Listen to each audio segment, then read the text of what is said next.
at night, yeah. Make all the demons quiet, yeah. We were built to thrive, yeah. I think that we've all had enough. What keeps you up at night, yeah. Make all the demons quiet, yeah. We were built to thrive, yeah. I think that we've all had enough, yeah. I think that we've all had enough. Sick of dealing with the old plan. They know that we're calling it wrong. You got me like, oh yeah. I think that we've all had enough. Sick of dealing with the old plan. They know that we're calling it wrong. Hey, it's too late to try to go contain it. A generation fueled by creation. We live lives on a small screen nation. We control the airwaves, no negotiation. I refuse to think we need saving. Something good will come from creation. And when we think that the world is too anxious, we'll adapt, evolve, survive, and save it. What keeps you up at night, yeah. Make all the demons quiet, yeah. We were built to thrive, yeah. I think that we've all had enough. What keeps you up at night, yeah. Make all the demons quiet, yeah. We were built to thrive, yeah. I think that we've all had enough, yeah. I think that we've all had enough. Sick of dealing with the old plan. They know that we're calling it wrong. You got me like, oh yeah. I think that we've all had enough. Sick of dealing with the old plan. They know that we're calling it wrong. Hey, oh yeah. I think that we've all had enough. Sick of dealing with the old plan. They know that we're calling it wrong. You got me like, oh yeah. I think that we've all had enough. Sick of dealing with the old plan. They know that we're calling it wrong.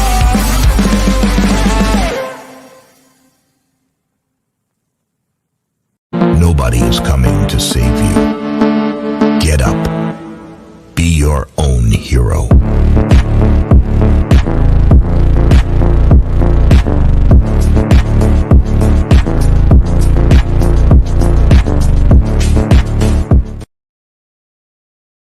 All right. Good evening, ladies and gentlemen. Welcome to Sovereign Soul Unchained Mind. How's everybody doing? Look at me. I got dog hair all over me. I've been cuddling with my babes, wearing my little flat earth pendant that I got from Zulu One. It's pretty cool. I'm going to order some more from him. I want to get one with the a bigger one, but with the Urbano Monte map on it. I think that would be really cool. So boy, we got a lot of people in here already for this little bitty channel. Who do we got out here? I got Trip Canada's with us tonight. Got I'm a Goofy Goober. Yeah, that's almost like Yabba Dabba Doo, isn't it? Jehovah's daughter Barbara, how are you doing tonight? Oh, I saw something today that's reminded me of recent things. It was in a cartoon. It was pretty funny. Let's see who else I got. Push Buttons is with me tonight here. Asher got one more quarter. Access Mondays with us too. Valley Parks. Let's see who else. Mungo McD, good to see you, my friend. Who else is with us? Chicago Cubby Bear, of course. Don is with us as well here. I think Daniel Watkins I see in here. And I see Angela Baby Carson here. Dirk Von Fons. Good to see everybody. Welcome to the show tonight. So we're just kind of like dicking around here. We're going to go back in. Hopefully we can get along a little ways into that debate that we were talking about the other night. The last couple times has been a little interesting. We've had some guests, but of course we always welcome that. And as always, I have the link pinned in the chat. So, feel free to hit it. There's Austin Murphy showed up. Axis Rat Blood, I see. All these Axis people, I'm starting to get paranoid about that now. I'm just, I don't know what to do about it. Jesus Christ, I do. I got dusty all over me, don't I? Oh my God. What is this? Something else? I have no idea. Anyway, it doesn't matter. We're having a good time up here. So went over to Mama Lisa's Apothecary today. That's probably what that is. Probably some of that juice I was drinking. Had some soursop juice and some homemade fudge and some pecan. What do you call that? Cake or something? Good stuff, man. A lot of stuff made with can of butter. And I've been feeling pretty good on that here today. So it's pretty interesting. has anybody, since I put that link out, have anybody gone and watched that Heliosorcery movie that I put in the chat? If not, I'm going to put the link in it again, because here very soon I'd like to discuss this, because there's a lot of interesting stuff in this movie. It's a documentary, really, really good. So if you get a chance to, definitely go over and check it out, because I'd like to discuss it, and it's right on point. I don't know how many, there were a few of you that I've seen over here. Hey, Kevin, good to see you too. A few of you from over here that I saw over in Burn the Corporate Fiction last night. And this is going to tie right into it, because they get into how the Jesuits were so influential in pushing this helio-nonsensical crap in our world. You know, and so much of it is just, it's just like dirty shit. You know, it's just like all the time with the little sexual innuendos. They're making the little tracks of the rovers look like a pecker, and the orbit of the moon and going around the earth and shit for the Apollo mission looking like a pecker. I mean, everything about it. And this is even worse. I just wanted to show this again, because I showed this the other night. And this is the Zero-G space cup that they use. And I thought they had a really interesting choice of who to have show it.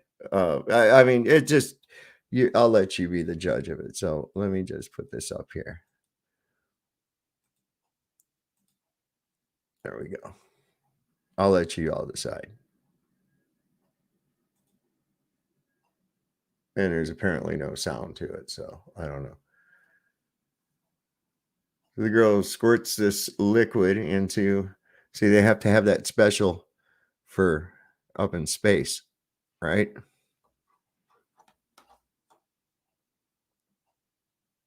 What are we doing here, guys?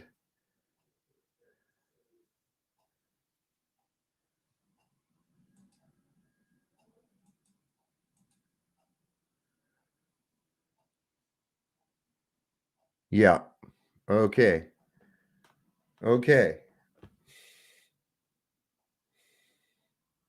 She approves. She approves 100%. 100%. Okay. So anyway, as we last left off, we were watching, whoa, why is that something going along all of a sudden? We were watching Dr. Tony, PhD Tony, with TJ Trump against Nathan and Matthew. And of course, they were discussing some things. I'm going to put this on, and I'm going to vacate just for 1 second. Let me put this up like this and like this. And this is for a scientific conclusion. Furthermore, your problem is even worse than that, because it turns out that there are seismic waves that go from the point of origin. I actually have another display. May I share my screen again? Sure thing. Just let me know when you're ready. Yep, just a second. You are good to go. Okay, here we're looking on the left. We've got an earthquake occurring at the top. We've got wave fronts. One's going out to the right, one's going out to the bottom. These are surface waves, so they travel around the circumference. So they get to the receiver, bang, that's the R1 wave. They continue going round. They go into the opposite hemisphere, and now they come back and they get to the receiver from the other direction. So if there's a receiver south of our current receiver, they come back, bang, that's R2. what? Now we get R3, which occurs very close after the first one. So these waves go round and round and round. If you've got a large enough, shallow enough earthquake, you'll get R4. Okay, so This, look, you can get the same thing as if anybody's ever seen a cymbal in slow motion? Has anybody ever witnessed a cymbal being struck in slow motion? I'll find it while this cat keeps talking. Also happens with atmospheric pressure waves. For instance, the Tonga Tapa eruption. This is the air. Oh wait, we got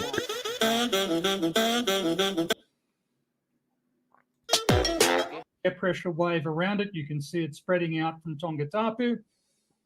This is it 73 hours later after it's made multiple circuits of the, and this is observational data. You can hold your hands all you like, Matthew. This is real observational data, and I have visualized it for you. I have turned it into a graphic.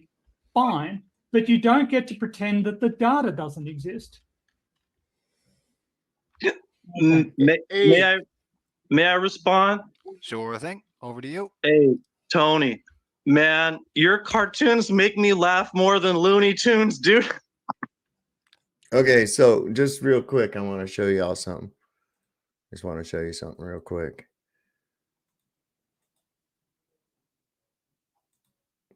Is that the one? Yeah. Okay, so let me make this big real quick. All right, watch this. This is a symbol in slow motion. It's 1,000 frames per second.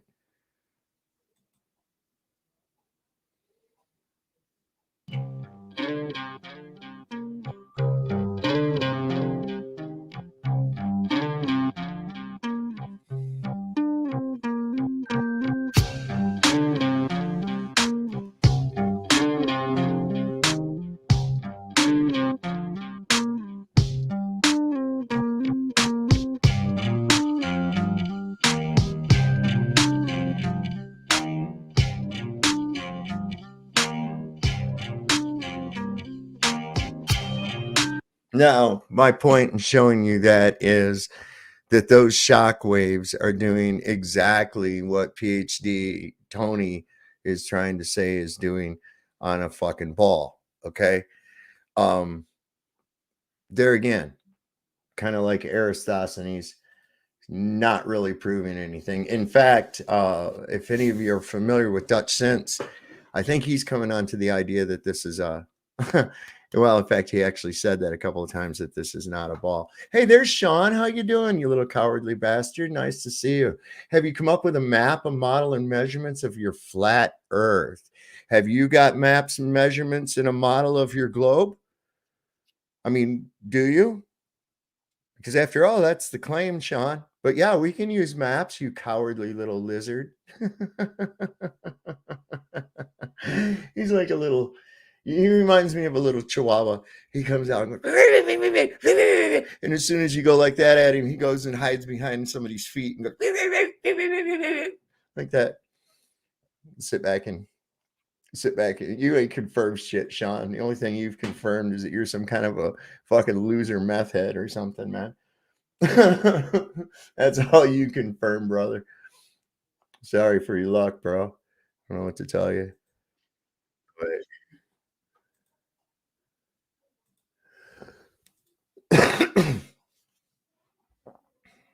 I don't have to answer any of your fucking questions, Sean. You had all your opportunity in the world to ask questions, and you fucking bowed out like a pussy. Okay? So I don't even want to hear it. Dude, I'll tell you this, okay? Really, may I have just a little time to speak and eloquate? Okay, computer programs don't mean anything. I'll tell you why. Someone probably make a computer program app on my phone. Yep. They could show me Pokemon in my front yard. With my eyes, I don't see I don't see Pikachu. I don't see Charmander or Ekans. But the phone, someone can show me on their device. Look at this proof. It's right there. Pikachu. And with my You're eyes, just saying I'm lying to with you. my God-given senses, the computer program can say anything it wants. The numbers, you could do any numbers you want. But it's like, dude, I love your cartoons. No, I love your cartoons. What's happening, Joe Cool? Good to see you, brother. You're watching the circus. I give them bread and circus, and they shall never revolt. You know, I've forgotten probably 7 or 8 times already today that it's the Super Bowl or whatever the fuck is going on. And I'm like, I could care less. You know, I like was looking on Facebook and then here's all this shit about, oh yeah, I was like, that's right, that's at Super Bowl. But doesn't I remember this, it seems like, wasn't the fucking Super Bowl always in January? It seems like it was in January, or I don't know, or am I thinking of some other bowl game? But it seemed to me that always the Super Bowl was in January, and now they're carrying it off in February or something. I don't know. I never could understand the appeal to it. I really never could get it, man. I was sort of like, I don't even understand. These people know all this bull. They don't know jack shit about anything, but they can tell you how fast a certain dude can run and how high he can jump, or how, you know, all this other fucking nonsense that is like means nothing, right? And they don't know jack shit about shit. Sean, set it up, brother. If you want a debate, set up the debate. I set up a debate before. You pussed out of it, brother. Okay? You pussed out of it. You pussed out. Everybody here saw it. It's on record. I still have the emails, everything. Dude, you pussed out. You had your opportunity. If you want this opportunity again, feel free to reach out to Jeranism or to Modern Day Debates and set it up. Until then, stop your kvetching. No one cares. You're irrelevant to all but your 12 people that watch your fucking show. Okay? I love them. You're saying that the data doesn't support these presentations. I'm saying the data can obviously be manipulated. I mean, obviously, how obviously? What is your evidence for supporting that claim? Dude, you use the cartoon. Claim, what's your evidence? That's not evidence. If I show you a cartoon of Pikachu, that doesn't mean he's hanging out with me. Oh my god! Oh my god! So wait, no. Yeah, like for instance, you know that game where they have that fucking game where you could go around, people who's getting hit by cars and shit playing it, where they use their phone and they're seeing through their camera everything in the world, you know. But you know, oh look over there, there's the fucking Pikachu. Let's go get him, you know. And it's like real. It's on the thing, but it doesn't mean. Does that mean Pikachu's really there? No. You know, computers can make anything. Yeah, that's what I said. Put up or shut up, Sean. So put up. Go ahead. I had it out there. I was ready to go. We were ready to fucking go. And what did you do? You pussed out. I said, I'm not going to do it unless somebody understands it. It's not how it works, Chuck. It's not how it works, right? So if you want to do it, do it. If you don't, shut the fuck up. Right? Hey, sorry to tell you, dude. The Don't get cartoon, hypnotized. All right, to be fair, cartoon T-Jump doesn't matter. has said the least, so let's give the floor to T-Jump. The cartoon is a picture to help you understand the argument. The cartoon is not relevant to the argument. So the cartoon shows a picture of a globe, and if there's an earthquake in one location, it'll spread out in a circle, right? It's just showing you that. If we expect this to happen, like if the world's a globe, and the globe predicts that certain cities are in certain locations on a globe model, then we can predict that if an earthquake happens here, it'll hit this city and this city and this city, the ones that are equidistant in every direction at the same time. That's all the and once again, just like the symbol, okay, it's the same thing. Things are going to radiate out in a wave-like pattern, right? That's just how it's going to work. So it doesn't mean shit. And no, Sean, everybody here and anybody that's been keeping up with it knows 100% for a fact that I reached out to Modern Day Debates. They accepted. You were not happy with their conditions or whatever the case was that you used to get out of the fucking thing, but you didn't want to do it. Okay. So I'm not going to go through it with you again. If you want to do it, then you go through one of these places and set up a debate and we'll go for it. Okay. Whatever. The ball's in your court, Sean. Ball's in your court. Okay. No pun intended. So all you have to do, reach out to Jeranism, Modern Day Debate. Might want to, if you do with Modern Day Debate, you might want to apologize for calling their show a shit show. That wasn't too cool. But anyway, you know, one way or the other, but don't come in here and start running your fucking mouth when you've already shown what a big pussy you are. So that's all the cartoon is showing. And that has happened. That literally has happened. There was an earthquake in a location. We know the buildings got fallen, and we can test what time was the earthquake felt in a different city. And we can say, hey, there are people there. They have their phones. Like, hey, we were feeling the earthquake at this time. And we can say, oh, look, this is the time it happened. Here's how far away it is. Here's how the things spread. Now, if it's a globe, it's a ball, and the earthquakes happen all over the ball, everywhere, all over the ball, then we can measure how far away every city is. It's going to come a very, very strange shape. If the world's flat, there are earthquakes all over the ball, it'll be different. It'll be two different measurements with different numbers for when the earthquake reaches here and here and here and here for each different earthquake. It's triangulation, different numbers. Guess what? The globe numbers are right, Flurf numbers wrong. So the cartoon is just showing you the facts that have been proven not by a cartoon, but by the actual data we have of when the earthquake happens and when it gets. This guy is full of shit, 100%. You know? To the other cities everywhere else around the world. So the cartoon isn't the evidence. That's just a picture to show you why you're dumb. Okay. I well, think what thank you. Okay, I'm going to say this one more fucking time about maps, and then I'm not going to get into it anymore about maps. All right? There are huge fucking discrepancies with maps, and there are no accurate maps. Land masses are done in statute miles. Ocean masses are done in nautical miles based on observations of stars. Okay?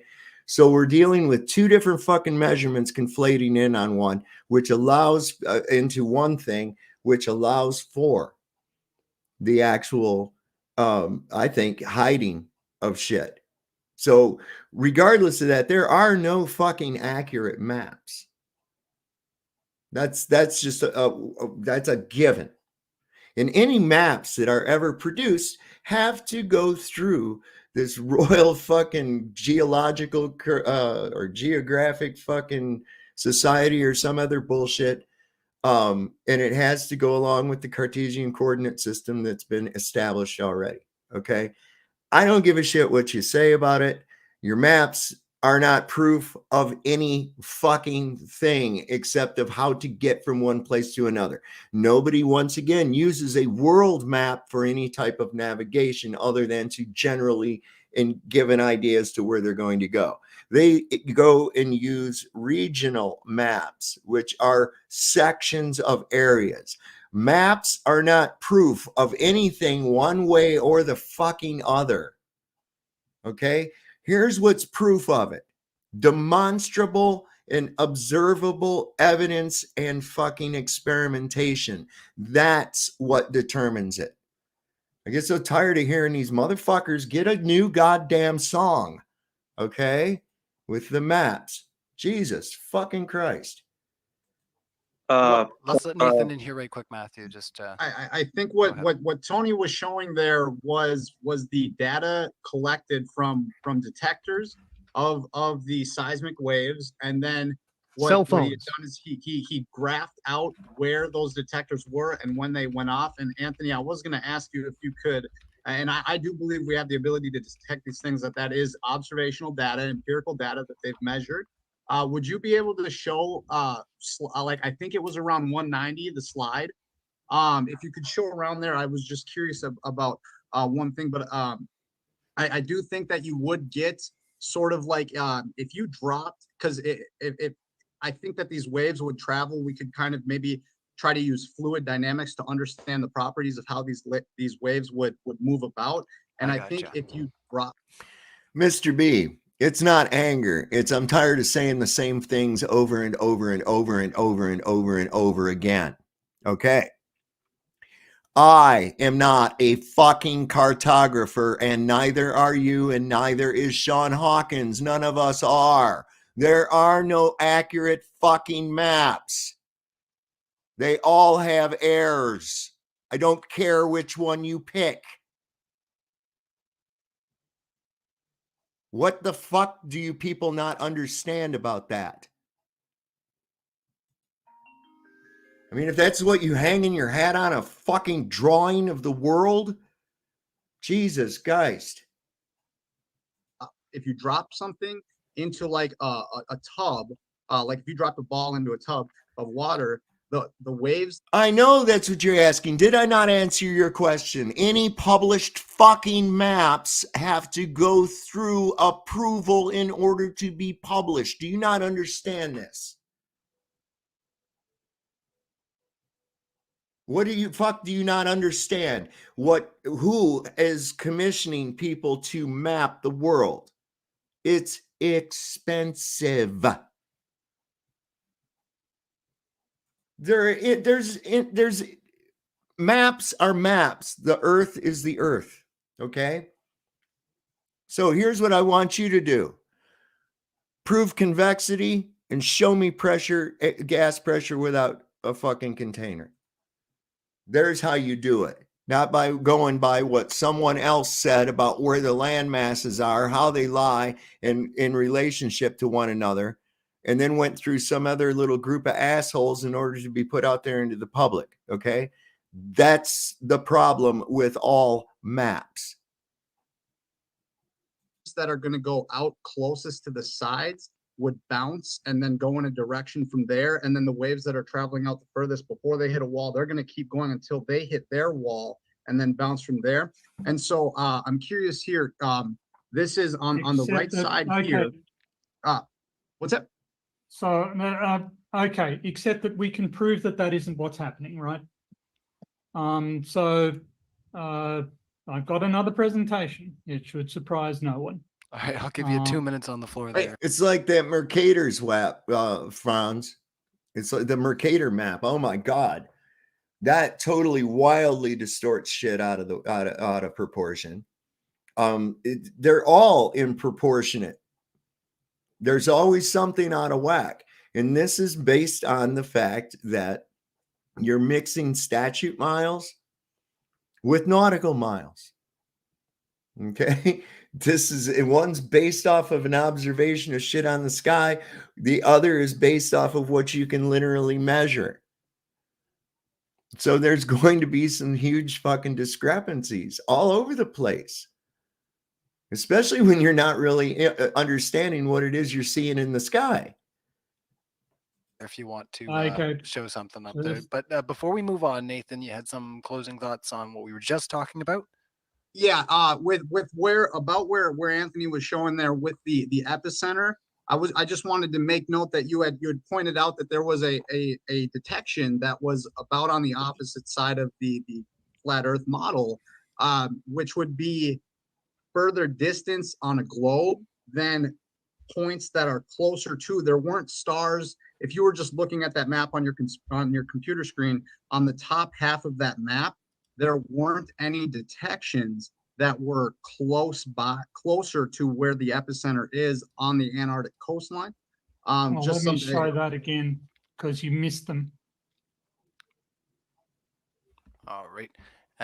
This is before you want to make the next point here, because we will eventually go into the Q&A, but if we want to bring up a new topic, that's totally fine by me. I don't mind if we go a little bit longer. That's cool. Okay, so you're talking about here? Yeah, so you could maybe run it forward a little further.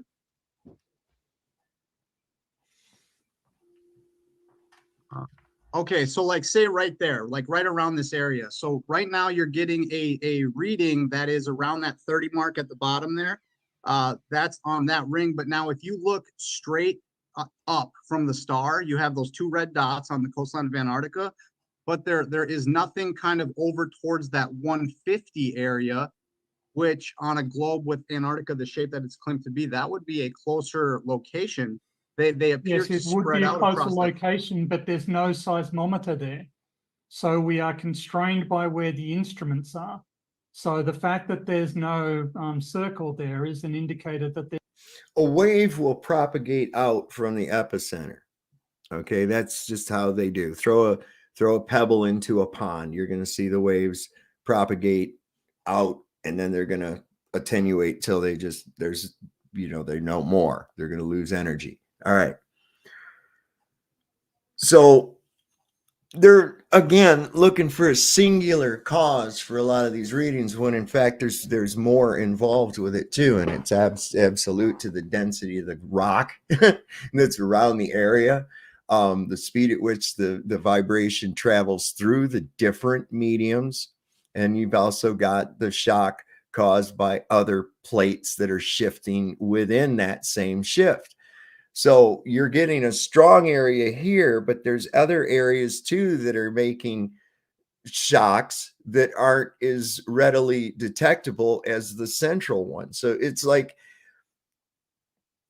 always looking for one singular cause, like with gravity. There's one thing, and it's a magical force that's making shit go to the earth. And it's like, no.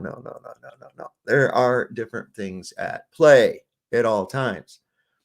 It's a cocktail of things. You can't just have a single answer.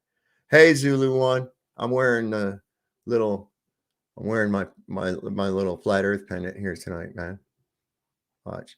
Whoops. Let me face it toward the world. Face the world toward the world. So I got that on tonight. And yeah, hit Zulu One up, man. He's got these things are really cool. I like them, man. Really cool things to have. No matter where you are, things drop to the floor. Well, not all things. Not all things. Some things don't drop at all. Some things you let go of and they go up. You know? There's no instrument there, or at least no instrument that showed up in this data search. So just think what our theory on physics would be if we were aquatic. If we were an aquatic creature, let's say we were like, kind of like, just like we are here, but we lived in water, right? And we walk around on the bottom. We got little houses like this, kind of like SpongeBob or some shit, right? Okay, what would our physics be then? You see, we'd have a whole nother view of it altogether. See, as we should up here, just because some bunch of Jesuits came forth during the Reformation and started pushing their heliocentric Egyptian mysticism bullshit onto the world. Man, come on. This is unreal. This is unreal. And people bought it. This is like the biggest deception ever.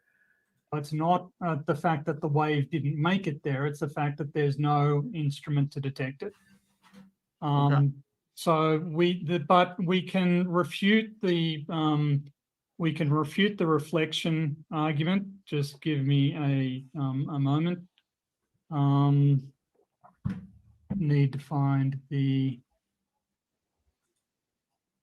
Yeah, me too. Big Pine. I spent summers in the water, man. We lived on a lake, and it was like I was constantly in the water. There was this little sandbar area. You could walk way out from the shore and still be only, maybe just a little over waist deep. And that water usually tended to be a lot warmer too. And I remember spending all kinds of time with just a mask and a snorkel and fins and just cruising along, swimming all day long, looking at all the different shit, checking out fish, watching them do their little stuff, and just hanging out in the water all day. It'd be so much that when I'd go home and go to bed that night, I'd still feel like I was rocking in waves. I'd still feel like I was rocking in waves when I was laying in the bed. So I spent a lot of time. Need to find the right one. It might be why I kind of look at things a little different too, man. A1. Are we moving into? I your played with a just lot a- of shit underwater, rocks. Check on the kit. Yeah, I've just found it. Let me just go. Because we know actually what happens when a circular wave reflects off a circular obstruction. Let me just share once more. Yeah, you're all ready. We're still ready to do the share. I think one of the best ones you're going to find, Mr. B, is the Gleason's map, as it was created as a flat Earth map, actually as a timepiece. And who is the guy? He's on the projection. of J.S. Christopher. Okay, so J.S. Christopher was working on this. Modern College, Blackheath, England. It says on there. I'm looking up here on my wall at Gleason. So that's probably going to be your best one that you're going to find detailed. Flat Earth Banjo has them in high resolution for sale too. So, like I said, you're going to find some discrepancies there because who did we have to go? Went through on the projection of J.S. Christopher. Okay, so they, Gleason didn't actually go out and map all of this. He used the projection of J.S. Christopher at the Modern College, Blackheath, England. So, but it does say, let me see, hang on, wait, it says a little bit more on there. Scientifically and practically correct. And it does have a scale, and it does have the markings and the charts for the winter and summer solstice on it too. So that's I'd start there, see what you can find.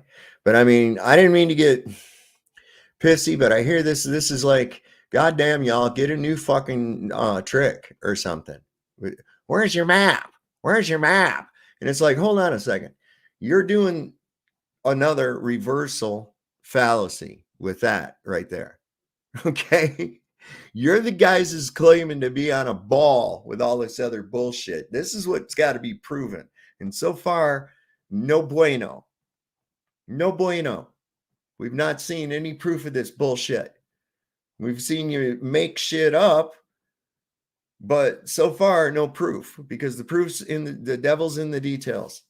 We see no proof of convexity. And of course, even a child knows that if he gets a hole in his balloon, there's not going to be any air in it. Okay. I mean, come on. You learned that the first time your play ball went flat and it made you cry. Okay. Now you can find videos of this on YouTube. People with shadow tanks doing this experiment. The wave starts at the purple star. It spreads out. It hits the circular edge. Now, what happens when it reflects is this. It turns into a straight line and sweeps back along. So it doesn't go out across it doesn't go around the edge of the disc. And as I say, you can go onto YouTube, you can look up circular wave, circular obstruction, and you can see what happens for yourself. So no, your reflection mechanism does not make sense, and it does not explain the data. So I would want to contest that what you're showing here is not an accurate representation of what an Earth would be, because this looks like a uniform. Oh God, I gotta get this game. Hold on. Homogeneous one material type of circle that the simulation is being run through, as opposed to has this model been done with various densities of medium within the ground, within the water? There you go. That's exactly what I was saying, right? I wasn't really being pissy. I was just like, good Lord, man, with this fucking thing with maps. So holy fuck. And these people are not cartographers. None of them have ever gone through the process of creating a map at all. They don't know how maps were created, right? And they got some kind of bullshit from MC Toon or some crap, and this is a dog, a bone I'm going to hold on to. Look, I don't give a shit if you don't have a map. You do have a map, whatever the fuck you want to think you do, right? But I'm telling you this right now. You really don't have any way of knowing these distances for sure. Okay? You don't. I don't give a shit who put what on paper or what they tell you how far something is. You really don't know. All right? What you have to do is you have to prove that you have a globe.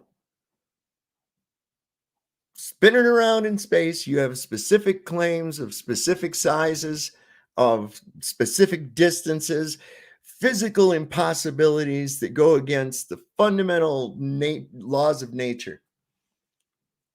Okay, those are preposterous claims and they require extraordinary proof. My observation is a level stationary plane with topography. I don't see any evidence of convexity. I don't feel or see any evidence of motion. I would no more consider that I'm moving in the sky standing still than when a car rolls by that I would think that the world was moving by and the car was standing still. Because I have common sense.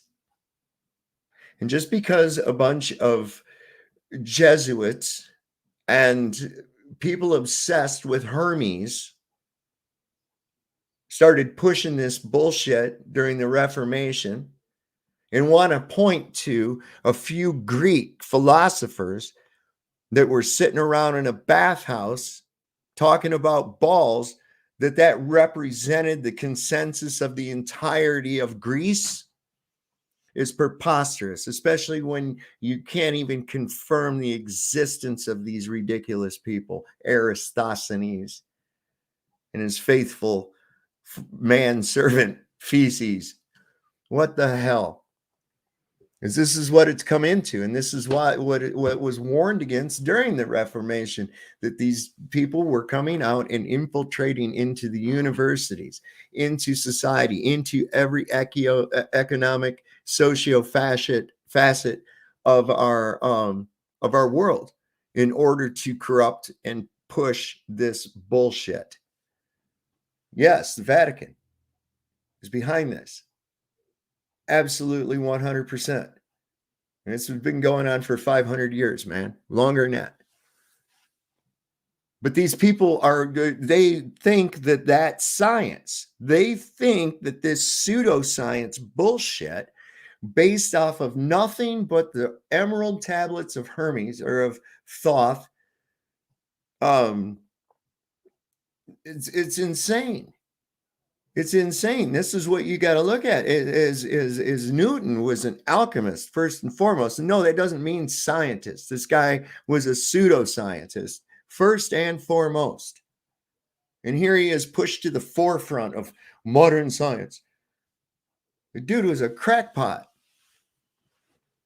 All these guys were crackpot. Kepler, Copernicus. Nobody took him serious. Everybody said, this guy's fucking crazy. Look at what he's trying to turn everything upside down. What the hell? And that's what they've done. They've turned reality upside down, inside out. I was over at my friend Lisa Tattersall. It's in the chat here. I don't think she's here tonight, but sometimes she is. I was over to her house. We were talking about that. That now it's gotten so bad. They're so desperate that now they're even disguising themselves as flat earthers so that they can act ridiculous. Right? Or I was a flat earther and now I believe in the globe again. That's another one of their tactics. So you got to watch out, man. They're sneaky. They want this shit so bad. And I was thinking that before the show. I was like, wonder why these people want this nonsense to be true so badly. What is it about it that they think is so fucking wonderful? Like Brenda said, I would go to Mars. She said, I would go to Mars. And I'm thinking, what a miserable fucking thing that would be. Can you imagine being cooped up inside of some little thing for months on your flight, eating MREs, shitting in a vacuum toilet, whatever else, only being able to kind of bird bath yourself on the way, being all funky and nasty. Then you got these other people on there you got to deal with. And then once you get to the place, you're cooped up in some kind of a little shelter. You can't go outside unless you're in this special fucking suit. And then what are you going to do? Just bounce around? That's going to get old. That's going to get fucking old quick. So then what are you going to do? After you've watched all your reruns of Friends that you brought on DVD or whatever else, then what are you going to do? What the hell fun would that be? Why would that be a dream of anybody at all? God, I don't get it, man. Water, have these wave motion Yes. been tracked in different density mediums? Yes, there have been attempts to make flat Earth models, flat Earth seismic models. So, Debo, so probably because you're only around 5 to 6 feet tall, and go on over to the edge and go touch it. You know, did you get a permits? You know, maybe take up one of those. What do they do? GoFundMe or whatever, and take care. You know, check it out. That can work on a regional scale. They don't. I can show you the papers. I've got them here. Snokes and La 2001, Bai et al 2017, investigated on what length scale you actually need sphericity in order to match the observations, and the length scale is 150 to 180 kilometers. So after the wave has traveled 180 kilometers, there is no way to have a flat Earth model that matches the observations. Yes, we have looked at this, and if you're going to say that's wrong, you need to come up with one. So you need to come up with a model. This is what I said about earlier. If you can't lift the weight, you lose, right? We're in a weightlifting competition now, and you haven't even attempted to lift the weight. Because you presented some shit that you read on Wikipedia? Really, PhD Tony? Because you presented some shit that you saw on Wikipedia, that's your fucking, oh, I just lifted weights. No, you didn't. No, you didn't. You took standard information that may or may not be correct. You have no way of verifying it because, after all, PhD Tony, you are not a seismologist. Nobody on here is a seismologist, right? Take that up with Ditch Sense. Let's see what you got to say about it. So stay in your fucking lane. Everybody, stay in your lane. You haven't made an effort, and laughing and saying, yeah, we can, is not going to cut it. They don't hand out Olympic medals for saying, yeah, sure, I could do that, no problem. Do it, and you'll find out that it's not. It's just not possible. There is my PhD. Was in adapting flat Earth seismic models to model viscoelastic relaxation. I know about flat Earth seismic models. I'm an expert in them. Oh, bullshit. They don't work on long length scales. It's that simple. And you can dispute it. You can say you're wrong. You just say you're a flat Earth doctor? I will. I'll say you're wrong right off the bat, and I'll say you're full of shit because, once again, you did not take into consideration the different mediums. You don't know the different mediums. In fact, to propose that you do because of theory is bullshit. Let's not forget when they dug the deep borehole in Russia, right? They had geologists there, right? And they was, you're going to run into this next, and you're going to run into this next. They were wrong all the way the fuck down. All the way down. They were wrong as to what they were going to come into next. So this crap they build on supposed shit like molten cores and mantles and all this other nonsense that nobody has any ideas really there. It's all theoretical, is nonsense. They just apply that theory to it and say, oh, well, this explains it. And that's how we know that it's there. It's kind of like the archaeologist or whatever saying, well, yeah, we know how old something is because of what layer we find it in. And, well, really? Cool. So how do you know how old the layer is? Well, we know how old the layer is by the stuff we find in it. And it's like, okay, so that's circular, crazy shit. Anyway. I don't mean to interrupt you. I'm sorry, but what did you say? You have flat Earth seismology, and what did you do with it? You took it and put it in some kind of model that maybe put it onto a ball coordinate system? Did you say? I'm not understanding it. Yeah, clearly. What I said was part of my PhD thesis was adapting a flat Earth seismic model into modeling viscoelastic deformation. Why would you have a flat Earth seismic model to begin with, Tony? That's what Matthew's getting at. You had this flat, and then you had to find a way to adapt it onto a globe. Really? Cool. Viscoelastic deformation? Yes. So deformation that has both a viscous and an elastic component, like a Maxwell solid. So what's the purpose that what you studied was called flat Earth? No, And I'm not getting it. What I studied was high resolution modeling of glacial isostatic adjustment. So the way the Earth deforms under heavy weights like large ice sheets or large sediment loads or volcanoes. Earth science. Yes. Okay. Yeah, So, you had me going for a loop first. I thought you were saying. So that's what I'm getting at. Didn't he say he had to take a flat Earth? Hello, Deborah Clark. Good to see you. And Setneg, a few other people. But didn't he just say that he adapted a flat Earth model of seismic activity to a globe model? Well, why would they have it on a flat Earth to begin with? Why didn't they just start out with it on a globe? That's kind of weird. Like you take the flat Earth seismic data and you do something you change it somehow. No, you don't. Yes. Tony, I got just a quick question. When you're trying to make flat Earth models of seismic activity, are you using the data that we have according to like our current ability to record and detect things, and then we're taking those data sets and trying to put them onto a flat Earth model?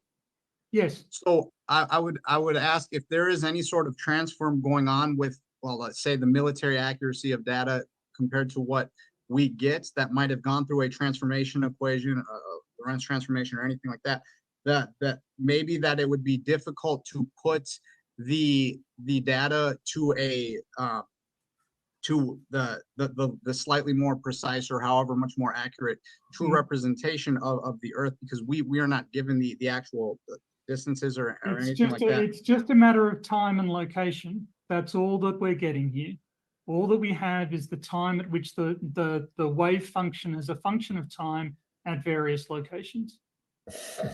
There's no okay, so they're going off of the distances that we have recorded. Well, is no such distance from B. locations. We're going off the locations for the seismic instruments that we have. Okay. Right. And if I could real quick just address, and then we So let me get this straight. If I have a vibration, that vibration is going to travel at a different speed through granite as it would through, say, sandstone or through some other medium. It's going to be like a soup, a combination of things, right? So I'm like, is that really an indication of anything? No, I don't think it really. Yeah, you can glean some data, but I think there's more that has to be taken into consideration. I know, why don't they send one of those magic spectroscopy satellites up and point it back at the Earth, and then they'd be able to tell what everything's made out of, because that's what they do. Just make a rainbow out of it and then go, oh, I think it's this and this. And then they'd know, see? Hell yeah, that's what I do. Learning all kinds of cool stuff, how they do things. I'll kick it back to you, but I do. So I think why there are not like flat Earth seismologists right now is because when you go through the academic schooling system, you are trained using globe models, globe numbers, and so the people who are going into these fields are taught certain methodologies and practices that involve using certain coordinates, certain measurements, and so I think that there's a reason that there are. It's the lens that things go through. Allow me to rephrase what you just said. There is a reason why everybody who has been highly trained in seismology thinks that the Earth is round. And that's because the data overwhelmingly supports it. Well, that and they're taught that, okay? But as I mentioned earlier, Dutch Sense, who seems to be a threat to the USGS because he's accurately predicted earthquakes within their size range, depth range, and location, like pinpoint, man, way before that what they've been doing through the USGS. They shut him down all the time. And I heard him say he was looking at the data and analyzing it one night, and he said, I'm starting to get the idea this thing is flat. He says it's behaving that way. So, you know, because, well, everyone believes this. Well, everyone was taught that. Okay. They went through a curriculum and they were shown this and they were told why it comes out that way and everything. They weren't given in comparison to anything else, when it should have been very evident to you, Tony, when you had to take flat earth data and wrap it onto a fucking globe, right? Which you just told us it did. Why would there even be any flat earth data on an earthquake? Come on, bro. That's the reason there are no flat earth seismologists, is because the data doesn't support your position and you don't have any valid models that match our observational data. Okay, so that was a straw man, because do you know all the seismologists in the world? Do you know there are no flat earth seismologists? Is that a fact or is that an opinion? Is that an assumption, PhD Tony? Boo on you for making assumptions. If you did, and this is the thing, if you want flat earth to be taken seriously, you know that formula for the spherical distance that I showed you at the beginning of my presentation. Find me 2 points on Earth's surface where that's wrong. Any two, because all of the pairs of points that we've applied it to, we get the right answer. So just show me where the spherical model is wrong. Show me how it's wrong, and I will start believing you. I will start taking you seriously. Okay, but that's what you've got to do. You can't just say, well, maybe there's some way that it can work. Show me. That's what you've. Oh my God. Tell me, prove it to me, right? You've got to do this, and you are sort of on a hiding to nothing because none of you have the technical expertise to really process seismic data, and I understand that's an obstruction. But if that's the case, maybe listen to the people who do. It's just like flying a plane. You may not be able to fly a plane, but you trust a pilot to do it for you. Yes. Geodesics is y'all, what Tony does is very complicated mathematics. It's very involved, very intensive. I've heard that geodesics is the most complicated form of mathematics that academia offers to learn and study. So it's very high level, very in-depth mathematics, and I do agree with that. I think these people that are immersed in their left fucking hemisphere, I mean, really heavy duty immersed in their left hemisphere, really cannot get out of the box. I really don't. I don't think they can. I think I think they get trapped. You know, I think it's spiritually trapped as well. I really do. This guy over here looks like he's having a fit, this T-Jump guy, but he'll be all right. But I would think maybe that, so like the USGS uses a flat earth model as their logo, and they are the ones that do have contained the most accurate data. And so I would think that what coordinate system we use, if we're looking at certain flat earth models that are shown like the azimuthal equidistant map, though that is claimed to be latitudinally and longitudinally accurate, and so those coordinates would match up. And then if you ascribe those to a globe with that data set, you're going to be using real land-based coordinates that are latitude, longitude correct, and then you could apply them. The coordinates are there regardless if you want to say that they're sphere or triangle or square shape.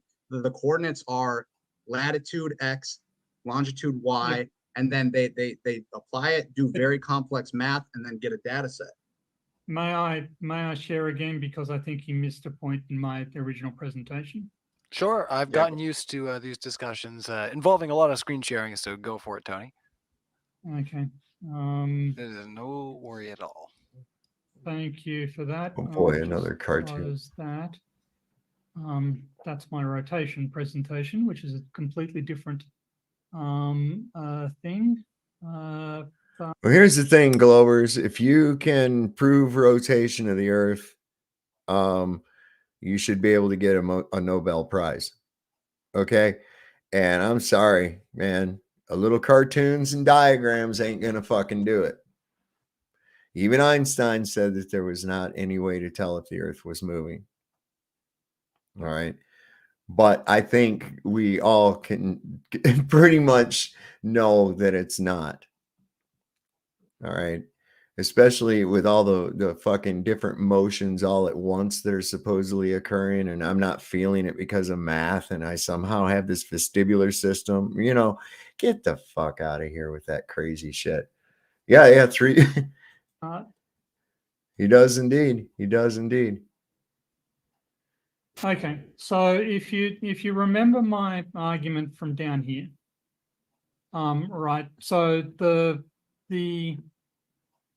flat Earth model tells us that as you go south, the distance between points of a given longitude must increase. Okay, but here we have points that are in the northern hemisphere and at the same latitude, and points that are in the southern hemisphere and at the same latitude. And we can use the rail track length between them because the rail tracks are mostly east-west. So we can just divide those rail track lengths by the number of degrees longitude difference. And I'm glad he brought up rails. Did you know that rails, when they're made for railroads, did you know that the final thing before they're released is that they are tested for straightness? Just thought I might throw that out there for y'all so you know. They're never built with any kind of curvature involved in them at all. What are they doing? They're putting this straight steel rail down and it just bends as they lay it. Huh? Is that what's going on? Oh, man. The things these people will believe. But yeah, that's no shit. Okay. The very last thing that's done is they are tested and measured for tolerance. They go through a gauge. Yeah. They go through this gauge to make sure they're within a tolerance of straightness. And when they lay them down, you know, it's like, what do you think? They're like buckling at each one of the joints or something so that it's actually, you know, like facets, or I don't know what you people think, but you need to get your heads on straight, bro. That's all I got to say about it. We can get the difference. And over here we see that in the northern hemisphere, the distance along this train track is longer per degree longitude than it is in the southern hemisphere. That's the opposite of what should be happening. A degree longitude in the northern hemisphere should be shorter than it is. Life is expensive. Tools don't have to be. Whatever you do, do it for less at Harbor Freight. Hey, it's Tucker Carlson. Why would a degree of longitude be? I don't know. See, I think there's something fucking screwy going on with this shit. In the southern hemisphere. And as I said in my presentation, we can go even further south. Sorry. Seem to have lost that element. But but if we go to Argentina, we can see that the unit size per degree longitude gets even shorter, down to 93.5 kilometers. So we see that degrees in longitude get narrower as you go to the pole. They don't get broader. So, you know, if we accept your map, if we accept what it says, which is that degrees longitude should be extending, we can prove that that's wrong. We've got railway lines. They can be measured. They can be walked. People travel between these cities. We know how far it is. They have GPS units on them. They record their positions. So, you know, this argument that you've got that the azimuthal equidistant northern hemisphere map works, it doesn't. It doesn't. Then why doesn't anybody ever use a southern projection azimuthal equidistant map? Why don't you have one for the north and then one for the south? It figures that would make sense, right? But they don't. You know why? Because it's fucking ridiculous. When you were showing that, just curious for clarification, when you were showing that the railroad tracks of the Southeast United States and Australia, Florida and Australia, the point of emphasis there was those points between those dots added onto those railways, I believe the white and red dots. So Yes. So that it was actually a wider span in the north.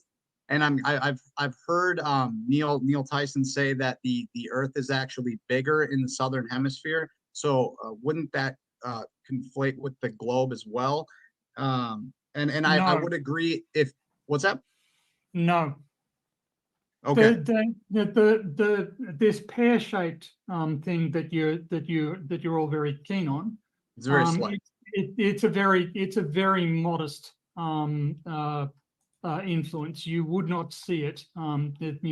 You could look at the Earth. You would not see it if you were on a satellite. You need very precise measurements in order to detect it, and certainly more precise than a railway line. Okay, railway lines are good. I mean, they're a fixed physical thing whose length we can measure, but they're not precise measurement devices. And for the railway, is there the stretch of land that they took from Australia and the stretch of land that they took from Florida? If you looked at both of them side by side, they're going to have equal topography, amounts of variation in their elevation. Yeah, so those roughly, yes. Oh, okay. And what's happening? No longer on the ball. Hey, everybody. Hey, how you doing tonight? Awesome. It's been a great day. Yeah. And I've been wasting my whole day watching shows. Actually, it's not a waste of time. They were awesome. So I watched the Glowbusters and just a bunch of shows all over the place today and kind of taking it easy. Yeah. So got lots of new content creator channels made on the wiki because, people are like, hey, like Bill Wolf, for example, today. Just got him on there and a bunch of these legends out there. There's so many legends out there. It's unreal. So I've got 227 channels on the wiki now. Wow. So if anybody's bored, wishing there was more shows to watch, just browse through that list there and start subbing these people. You will never have a dull moment. Well, I did catch the very last few episodes of that show I was watching, Travelers. Those people that travel through time, they come to our time from the future through the historic record. They know when somebody's going to die, right?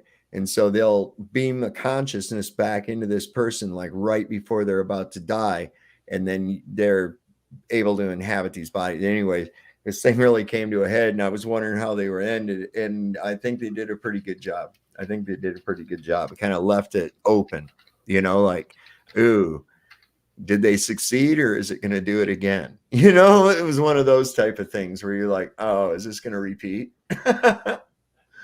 Bill Wheel. Sorry, I pronounced his name wrong. Yeah. I don't watch TV. We haven't watched TV in, God, I'd have to say over a decade now. Well, I don't usually watch like TV shows too often, but if there's something involving time travel, I'll give it a shot. If it captivates me, I'll watch it. I love that kind of shit. Yeah. But mostly movies, like I think just the other night was the third time I've seen it now, and it's fantastic. Have you seen the movie Nefarious? No. Oh my God, I recommend it. Highly recommend it. Oh wow. This guy that plays this convict is the guy deserves a reward, an award for real. And what it is this guy. All right, hang on. So what it is this guy, he's on death row, and he has this psychiatrist has to come in and evaluate whether or not he's fit to be executed or if he's insane. And the guy tells him that he's possessed by a demon called Nefarious, or he who is nefarious. And it's crazy, man. You watch this and the just the dialogue going back and forth between them, you know, this exchange where he's convincing him of who he is, you know, and he's like, what's his angle? Is he and he's like, no, I don't not want you to write me as insane. I want you to acknowledge that I am who I am and what I'm telling you is true. I want you to execute me. We're done with this guy. He's like, we're done with this guy, you know. It's really a good movie. I highly suggest it if any of you hasn't seen it. Oh my God. Yeah. Some of the shit he says about society and how the dark side's actually winning.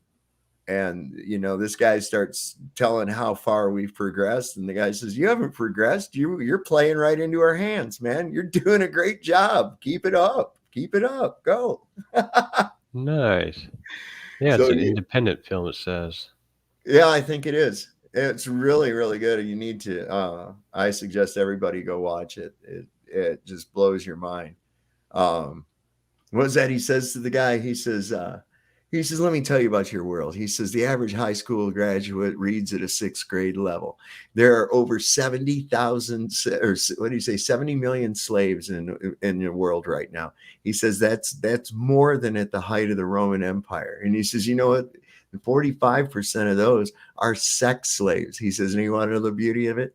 He says, we didn't even come up with that one. Y'all came up with that one on your own. That's about right. Yep. Oh my God. Yeah, it's fucking fantastic. Yep. And They let people's morals go down the toilet, and yeah. You know, and then there are our leaders act like degenerates, and it's just Well, trickles even what the downhill. guy says, you realize what he's saying. He says we're freer than we've ever been. We've put an end to hate speech. We can love whoever we want. We can da da da da da. And the guy just laughs and he goes, "Oh my God!" He says, "Jimmy, I think I love you." He says, "I think I love you," because the guy doesn't realize that that's exactly what that it pushes. That's the gateway into it, right there. Boom. And it smacks him in the face, and his reaction to that just he says, "I think I love you." Oh my gosh. Well, I might be on Globebusters next Sunday. Nice. Yeah, I'm freaking honored. I can't believe it. That sounds cool as shit, man. Well, So I'm happy for you, man. That's good. That'll get a lot more exposure out there. That thing's getting a lot of exposure now as it is, I see. Yeah. A lot more people referencing it, talking about it, and things like that. And that's exactly what we need. Yeah, absolutely. So yeah, tomorrow I was like, okay, the 18th, and I'm like, okay, so the company that runs all these wikis is migrating, they're merging, and they said they'd be done by the 20th. So I just Discorded them just half an hour ago. I said, hey, what are the guarantees that the wiki won't be like down under construction because it's being moved to a new servers on the 18th? And they said, oh, we can move it for you tomorrow. So bam. So tomorrow the wiki might be down for a while, but they're moving it to new, faster servers, and they're consolidating all these wikis into the USA because of the quote unquote European energy crisis. Oh my God. Yeah. And did you see the Putin interview? Yeah, part of it. He said you did that to yourselves. You shot yourself in the foot, man. You know, you boycotted us, and okay, hurt yourself if you want to. I knew that was all just a big psyop, and I think Putin is really part of it. He's just the controlled opposition, just like Trump, just like whoever else you want. Kim Jong-un or whatever the fuck his name is. Yeah. All the rest of them, look, they're just different little fingers of the same hand. Yeah. You know? Alex Jones, the lower levels, Tucker Carlson, all these guys, they're all just kind of actors. Tucker Carlson interned with the CIA. Huh. So, oh yeah, who else did that? Yeah, that's right. Anderson Cooper, a bunch of these people. Can you say Operation Mockingbird? It's still in full swing today, man. Yeah, yes, it is. The misinformation campaign is not complete until everybody doesn't know what to think. Hey, there's ZXL Master. Good to see you, my friend. Yeah, this is it's and we're getting the big bread and circus right now. Like I said, I forgot about that it was even going to be the Super Bowl and all that. And I was like, oh, that explains why there's probably a lot of people. I don't know. They get caught up in this shit. I lose hope when I see people that I think that are coming around, and then I see them get into that mess, you know. And I'm like, why do you care? Why do you even care, man? I've shown you what the fuck it is. It's just a big show. It's rigged. It's not real. We even got the little soap opera drama with the star that's singing there is boning one of the players or some shit. I don't know, man. It's like I can't keep up with it. I don't care. Doesn't matter. It's there to distract you away from other things. And it's, you know, give them bread and circus and they shall never revolt, right? And I think it's worse than that. I think there's a lot of there's a lot of evil kind of witchcraft, if you will. Spells being played out on the public through these things as well. Inside of a big speaker. Makes you sad, you know, to see it. Inside of a big speaker. Take a look at what a stadium looks like, man. It looks just like what we used to put in the back deck of our Grand Prix and our Monte Carlos and shit. So we had a kicking fucking sound, right? It's a big speaker. Mm-hmm. And yeah, they're harnessing that energy. So also propaganda, you know, they get to run all kinds of propaganda on their little jumbotrons and have their little military flyovers and little group of soldiers in the stands so that every time there's some kind of a big play, then they can focus over on the military so that you'll associate that with victory and shit. I mean, it's just a big mind fuck. The entire thing is, man. All of it. And then they're going to have something about, you know, and they're going to have to incorporate the election into it. They'll have to incorporate Let's Go Brandon. I haven't even seen any of it, but I bet that was president. I bet you that was present there. Some of that bullshit and the political strife. They're going to try to lay that on you. They want to keep you participating in that crap. Oh, I'm so disconnected by it to all of that stuff now. It means absolutely nothing to me now. Yeah, but it's a super annoying because you go scroll through Twitter or through, you know, YouTubes and stuff, and then there's stupid Trump commercials every other one. It's like, God. So this Taylor Swift character, all right? Okay. I don't think I've ever heard one single song or her even sing one note ever. I don't think I have. And if I have, I probably didn't pay much attention to it. The only reason I know who she is because I keep seeing her face every fucking place, right? And people saying she's a dude, other people saying that she's the daughter of Anton LaVey and all this other shit. And I'm like, why do they want me focused on this whore so bad, man? What the fuck, man? What are they doing? Why are people so, what's the big infatuation with this chick? I don't get it either. Yeah. I'm, like I said, I'm totally disconnected. I do not watch TV, only time I see mainstream stuff like that is because of people chatting about it, or I'll see it in Twitter, or, you know, someone will say, oh yeah, she's a man and blah, blah, blah. It's just like, okay, so maybe she is an it, whatever, more power to it. I don't even care. Yeah, I mean, I don't either. I mean, I just have to wonder, and it's like a few years back, and I guess everybody's kind of backed off from it now a little more than what they were, but who are those Armenian Jew witches with the big asses that the Kardashians, the Kardashian chicks, and everybody's going, oh man, you know, look at how hot this chick is. And I'm like, she's not hot, man. Look how big her ass is, dude. You know, And then all of a sudden, everybody's after a big fat ass. And I'm like, what in the fuck are they doing? They're socio-engineering everybody, man, to want that or something. I don't know, but they just, whatever they put out there for the public, they just eat it right up, man. There's Brian. What do you say? William Tommy is live trying to debunk FE with his face painted like a clown. Very fitting. Oh, for fuck's sake, no. Y'all want to see a screenshot of this? Illuma Tommy is live. All right, I got to show you all this. I just got this from Brian Stabin. Let me bring this down just for a second. Let me share the screen up here to this one. There he is, man. And he's trying to debunk flat Earth, is what Brian tells me. But I don't, that guy, just go away. Yeah.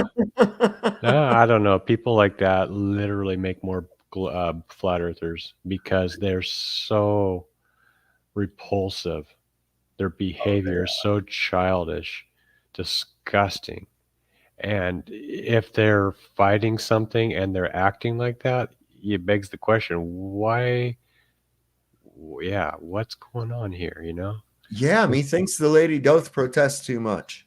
So nice. One I like to tell these guys is your degenerate behavior literally accounts for 33% of the new flat earthers. Because I like to tell them that they give us 33% of, because that's their favorite number. These Illuminati folks. So I rub that. You guys, God dang it, dogs. So yeah, I like to rub that in their face. I like to make that crap up. I know it's Brian. I was sharing. Hang on.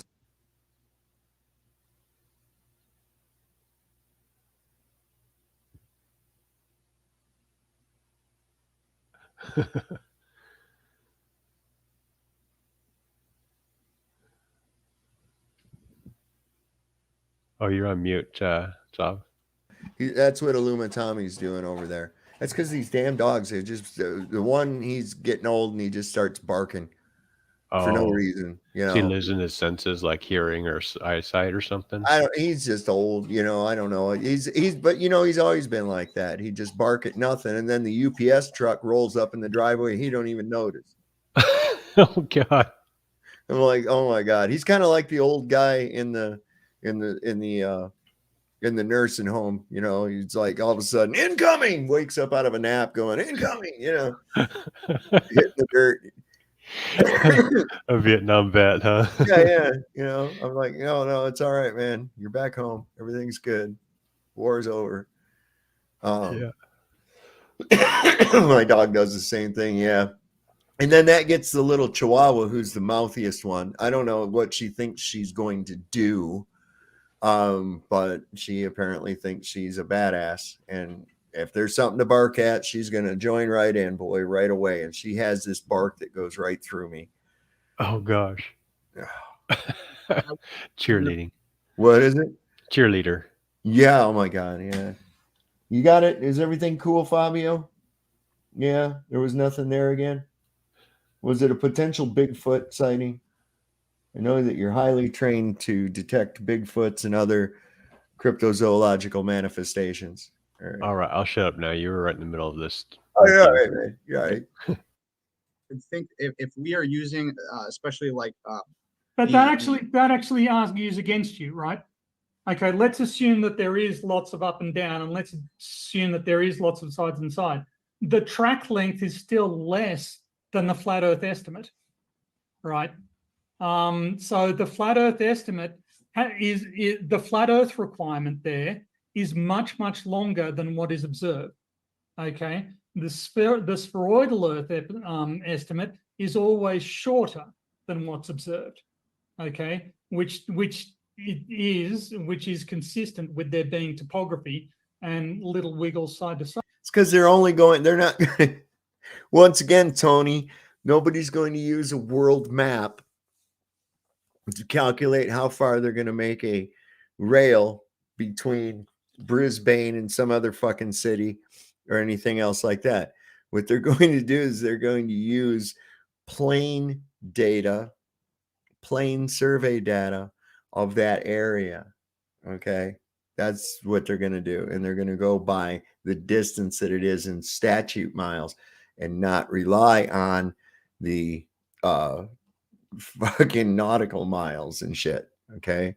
So you're kind of talking nonsense, PhD talk. This is what I don't like is people with these educations never have any practical experience in the actual field.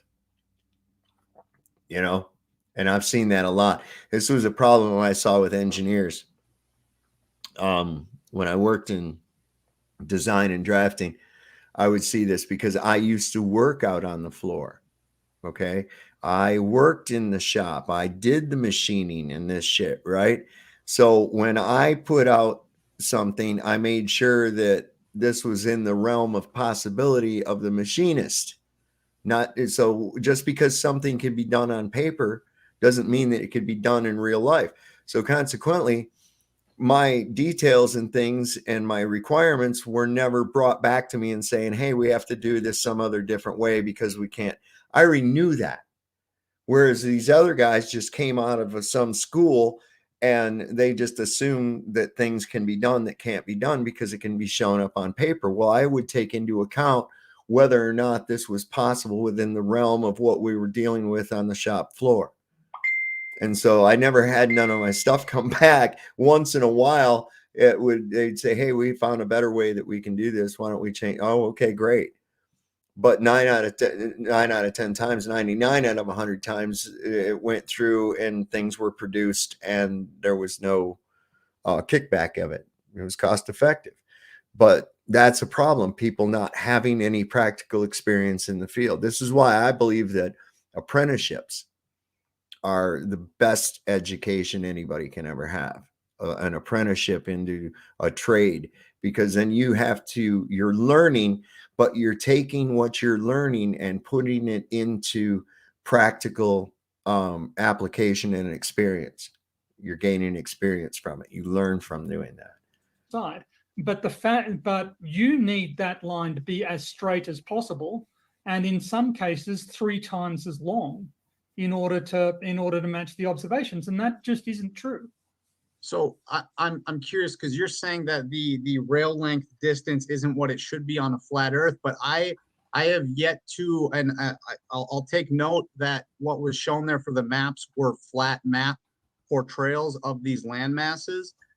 But I would think that there would be, because I don't have a 100% accurate map of all of the continental land masses of the flat Earth, to assume the shape of Australia, the width of it, or what dimensions are on land, all we would be able to tell is by the length of the railroad tracks themselves. That would be our only kind of tangible ruler, because anything else would kind of be like a rubber ruler. So what you're saying is that it doesn't matter that the data disagrees with your model. Wow. Your model, the fact that the data contradicts your model doesn't matter. That's not a concern for you. You're using 2 different systems, though. That's what you're trying to do. You're incorporating 2 different systems. No good. No bueno, Dr. Tony. Why do they call him a doctor anyways? I don't get that. A PhD is the kind of doctor that you should never let touch you. Right.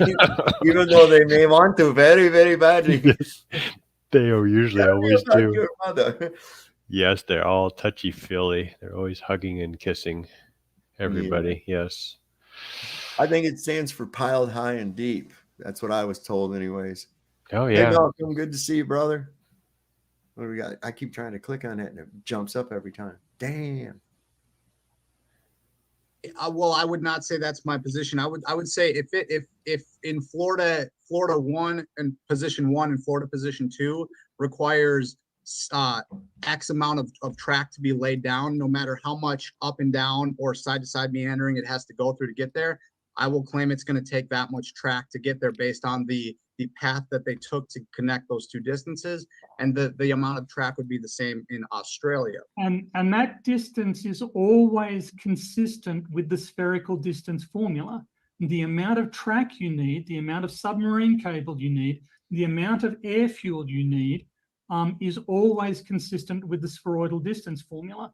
And it's never, well, it's not often consistent with the flat Earth formula. It can be for some specific locations, but you know, it's not. Real quick, something I was just thinking about when during the Civil War, they would tear up a rail line, and so that the rails couldn't be used again, put back down. You know what they did? They'd burn the ties, and then they would put the rails on the ties, and when the ties got hot, they would bend them so that they were no longer straight, no longer flat.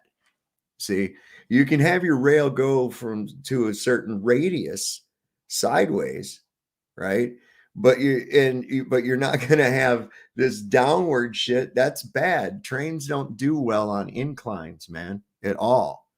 They're hard to stop. They're hard to get traction with. That's why they rely on level tracks and very, very shallow inclines as they go. They can only have a grade at a certain percentage without causing trouble to the train, because you're taking a heavy load. And what kind of traction do you really have steel against steel? So yeah, it relies on serious, at least a small amount of incline, if any. You know, it takes them a long time to achieve a higher elevation. They have to make the incline steady, very, very steady. I don't know what the percentage grade is. Of course, there again, I'm not a railroad engineer, but I know they ain't accounting for over the curve of a fucking earth. There's nothing there is no gravitational force, M-ball. You don't even know your own fucking model. Gravity's not a force, dipshit. And also what? Also, if they're going uphill, like you said, there's less traction, but also if they're going uphill, their curves have to be straighter or less curved, because they'll pull the tension will derail the center of the train. Yep. Between the engine and the back of the train, kind of a thing. And so they had a lot of trouble up in the mountains back in the old days because of that, going up hills and having all these really powerful engines that they're inventing so they could make it over these grades. But if they did it wrong, they would pull the middle of their trains right off the tracks. Yeah. I'm not any kind of an engineer. No, I'm not an engineer. I never said I was. Okay, I worked in engineering. I was a junior designer and a head detailer. Okay, and I worked with machinery mostly. And anyway, M-ball, I don't think M-ball. I think M-ball gets a retard check. You know, like one of them disability checks because he ain't right in the head. That's what he's going on there. Yeah, he's Sean Hawkins' little pet. He goes over there and tells Sean how much trolling he did over on your channel, and gets little special loves and pats on the backs from Sean Hopkins. Oh, that's sweet. They're Thunder buddies. Yeah. Yeah.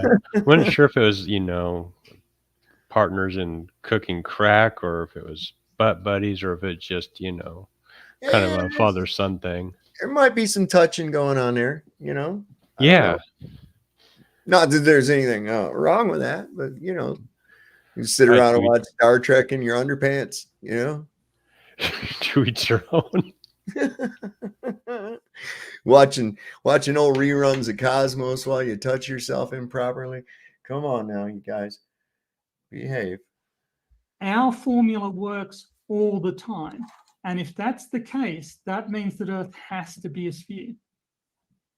But didn't you say that the globe predictions tend to be under the actual amount of track used? Yes, because the tracks aren't perfectly straight. And there's winding, and it's not taking the straightest route possible to get there. Yeah, that's right. So the spheroidal Earth distance calculation is the shortest path possible. The train line isn't. But even allowing for that, you in the Australian example, you've got 1,280 kilometers of track, and the spheroidal distance estimate is 1,242 kilometers. So it's accurate to within, within a few percent. So, Tony got a frog in his throat. I'd say that that's pretty good validation for the spheroidal distance formula. It's, and this is the thing that I'm trying to get. Whenever they have to, Malcolm, they have to listen. I am fully convinced that these fucking idiots got caught with some shit on their computer that they shouldn't have fucking had. And rather than have to get their ass kicked every goddamn day in jail, they took some kind of fucking deal. I mean, this is just, man, I'm convinced. I am. I can't see it. That's a sick ass motherfucker got to be sitting around. Oh, I'm going to go hang out in the flat earth fucking show and say stupid shit continuously in there. I mean, who the fuck does that? Right? I haven't seen a lot of testosterone on the Globe side, at all lately, or maybe even ever. Never paid attention, but these kind of girly sounding guys and cross-dressing, it just seems to go with the sphere. Well, it's you're convincing yourself in your own mind against what you know in your inner self anyway, is what it comes down to.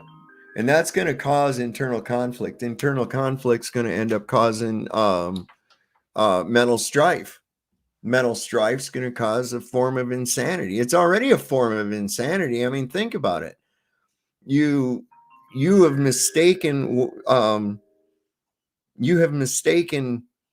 actual science and the study of our natural world for philosophical bullshit brought by some Egyptian cult. I mean, that's ultimately what it comes down to. Yep, absolutely. And look, you sit there, well, they knew 3,000 years ago, the Greeks knew that the earth was a fucking globe.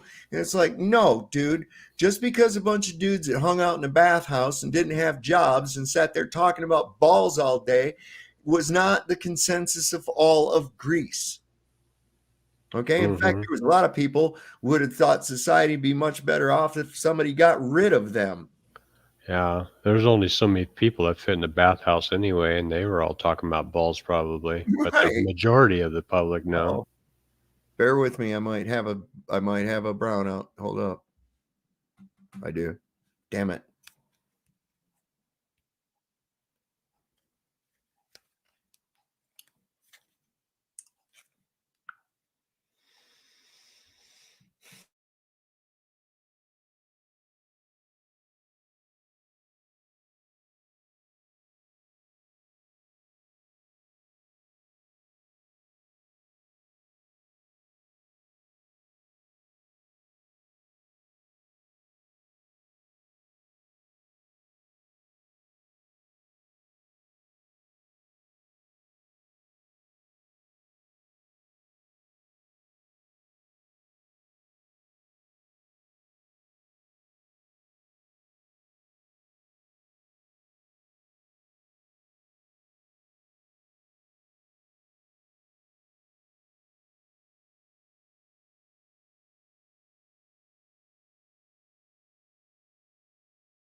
Orphan trained NPC alerts.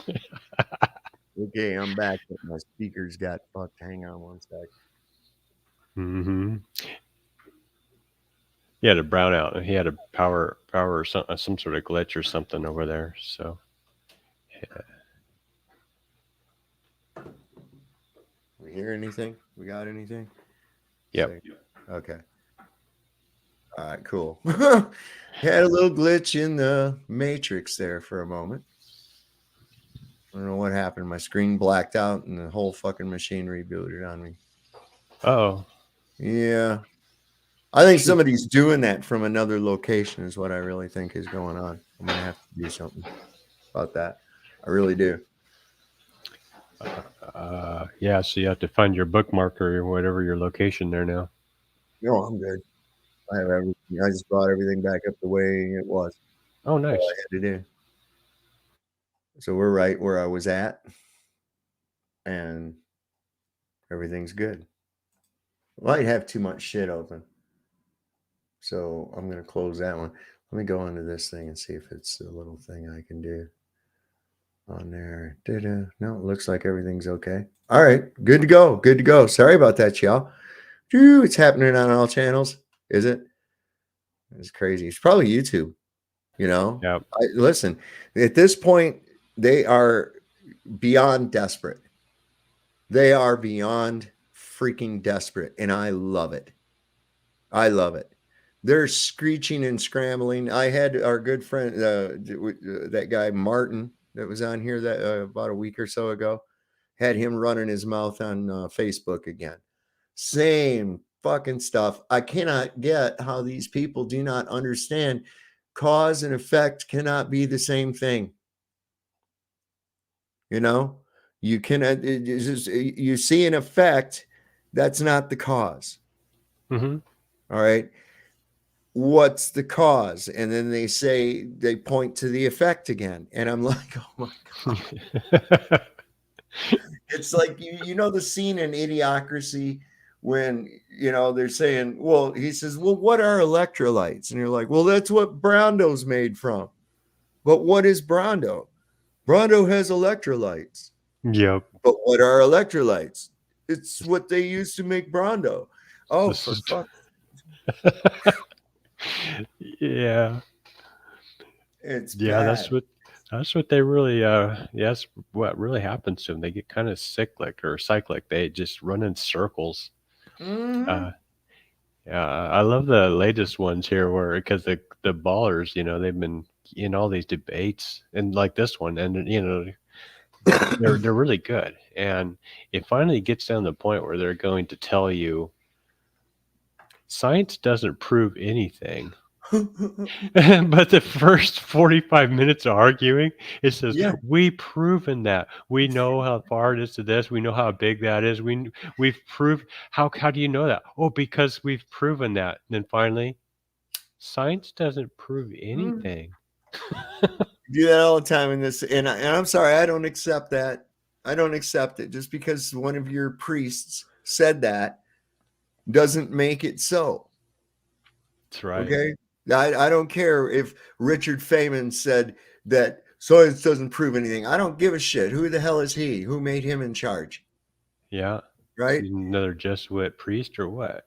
Right. I don't, you know, quit appealing to authority all the time. People, this is what they're always doing. Appeal to authority. Well, all these physicists, that you just always say that and you never mention anybody. You can never name anybody. You know, and it's like, stop going there. We're going with what is provable, what is observable. Pop, pop, pop, pop, pop. There it is.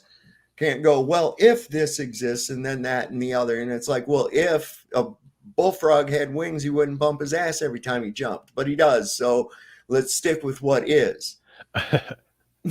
Right. God. All these hypotheticals and shit. And then when you get them pushed over into a corner and they say, well, it might be this, that, and the other. Well, now we're just dealing with, well, it could be, it might be. I don't know. We're just going to make some shit up, but I can't be wrong. You know, and it's like, why do you want it to be this impossibility so badly? You know, I mean, does it make you feel? I think it comes straight from when you're a kid and you learn all the names of the planets and you make the little styrofoam ball solar system and all that good shit. They told you, oh my God, you're really, really smart because so you're going to equate this. I know about this stuff. So that makes me smart. And it's like, look, if you memorize the Narnia tale, does that make it real? Does that make you smart? No, it doesn't. Right. But I think that's where it stems from. And then if it's not a heliocentric ass world, then they're not really smart. Yeah, exactly. You paid a lot of money. You paid a lot of your life and soul into memorizing this garbage, and you're required to be able to regurgitate it. Otherwise, you fail. You wasted your time. You wasted your money. You're not going to get the credentials. You're not going to get the bucks, the job. You're going to be in debt for college money, you know, Right, $250,000 in debt, and you're supposed to pay all of that and have your Tesla. and you're just, so you have to be a heliosexual. Otherwise, you're not going to be able to pay that crap off. Yeah. And so it's just like Edwin Hubble. I think he is like the model for all of these heliosexuals, all of these scientists. Where is You know, that? we have such a condition would imply that we occupy a unique position. Blah, Yeah. blah, blah. The hypothesis cannot be disproved, but is unwelcome and would be accepted only as a last resort in order to save the phenomena. Therefore, we disregard this possibility. Right. Right. Disregard this possibility. We're just going to throw out a possibility because we're scientists here. Really? It's an unwelcome supposition of favored location that it must be avoided at all costs because it's intolerable and to escape the horror of a unique position. I can't get over how blatantly screwed up that is, that these scientists are standing on the shoulder of giants, and that's your giants. That's what I've said before about that very statement. People say, well, I think it was Craig. So we stand on the shoulders of giants and shit. And I said, yeah, but if some of those giants that you're standing on their shoulders of turn out to be jesters, they're going to start dancing sooner or later, and your whole tower is going to fall down, right? Right. So you better be careful about who you're considering a giant. And a lot of these crackpots are clowns, like Newton, Copernicus, Kepler, Hubble. All these people, man, they're nothing more than, it's all born out of philosophy, out of Egyptian mysticism. That's it. Yeah. And if you look what kind of fucking shit was Jack Parsons involved with, right? That was right out of Crowley, right? Where did Crowley get all his bullshit from? Egypt. Okay, yeah, that's right. Huh. Yeah. Chicago Cubby Bear says he sent you a funny Sean Hawkins email. A Sean Hawkins email? Yeah. In which email did you send it to? Let me see. Sean Hawkins funny post. I thought you'd like to see this. Okay. Let me see here. I'm getting tired of trying to make this bullshit supplement to my shitty shit. Oh yeah, I seen this, man. I seen this. This is good. I'm gonna bring this up full. Let me see. I'll download it first. Isn't that what that means? Download? Yeah. So let's open that. Come on, man. Damn. Well, not responding the way I tell it to. That upsets me. They shouldn't reboot on you. Right. All right. So this is, well, did this just go up? Let's see. I'm getting tired of trying to make this bullshit a supplement to my shitty income and failing. So what can I do? Well, I can stop streaming because it's obvious to me that the majority of my viewers don't give a fuck. Not all of them, but a large majority. I'm getting tired of reviewing videos and working my ass off doing it to get 0 donations while I watch the fucking asshole get rich off of lies. Ooh. Yeah, I'm getting rich off of it, boy. I'll tell you what, I'm getting rich off of flat. What do you mean, McToon and FTFE? They're getting rich off of lies. Yeah, they are. Maybe they just don't look like they cook crack. Maybe. Yeah, they don't look like Charles Manson's bastard child from right. Love Him. Is that what you want? Lies? Well, I can do that, but I can stop streaming. If you all want this shitty channel to go on, fucking donate. I'm tired of being poor, a poor loser. This, by the way, is not meant for the people who donate and really appreciate what I do and the effort I put. What a fucking whiny bit. What the heck? So he thinks his channel is poor hardcore and shitty. And Ball, you are not massaging your daddy in the right way. He needs some support. He needs some hugs. Open up that fucking checkbook, you skinflint. Jesus. Yeah. Christ. Support your daddy. What's I know. Up? You got to give. You're like his bottom bitch. You need to pay up, bro. Oh. Holy Sean, he puts the lotion on the ball. Yeah, you know, he brings that shit on him, you know. He brings that shit on himself. He really does. Yeah, I don't know, man, which one's sadder. They're both really sad in their own ways. You know, each one of them is in their own way really, really sad. I was dreaming I was gonna get on a debate because I'm not a debater, honestly. You know what I mean? You know, even if I learn some of this stuff, I just don't got the vocabulary. I don't got this, you know, quick like you can do. You can just bam, bam, bam, catch them on bullshit. I can't do that. I wish I could, but I was dreaming that I'd be debating this guy, McToon. And basically, my whole perspective was a character assassination. That he was just terrible, blasphemous piece of work who claims to be a Christian, yet disregards everything that God says. He supports a Luciferian heliosexual inversion and claims to be a Christian. I said, man, what are you? Are you a Freemason or something? That would be my whole perspective. It wouldn't be about the globe. It'd be like, what kind of a piece of crap are you? Right. To have such a two-face. Well, you know, yeah. I don't even know why this guy. Well, I do know why. Money. Actually. Yeah. Well, it's not just that. It ain't just that. There's something deeper to this. There is something much, much deeper to this than money. Because even when you're doing pretty good, you're not really making all that much on YouTube. Okay. Not until you're into like millions of viewers and shit. Some of these bigger channels. And then YouTube's still going to find a way to fuck you. Okay. Oh, even if you're on their. Yeah.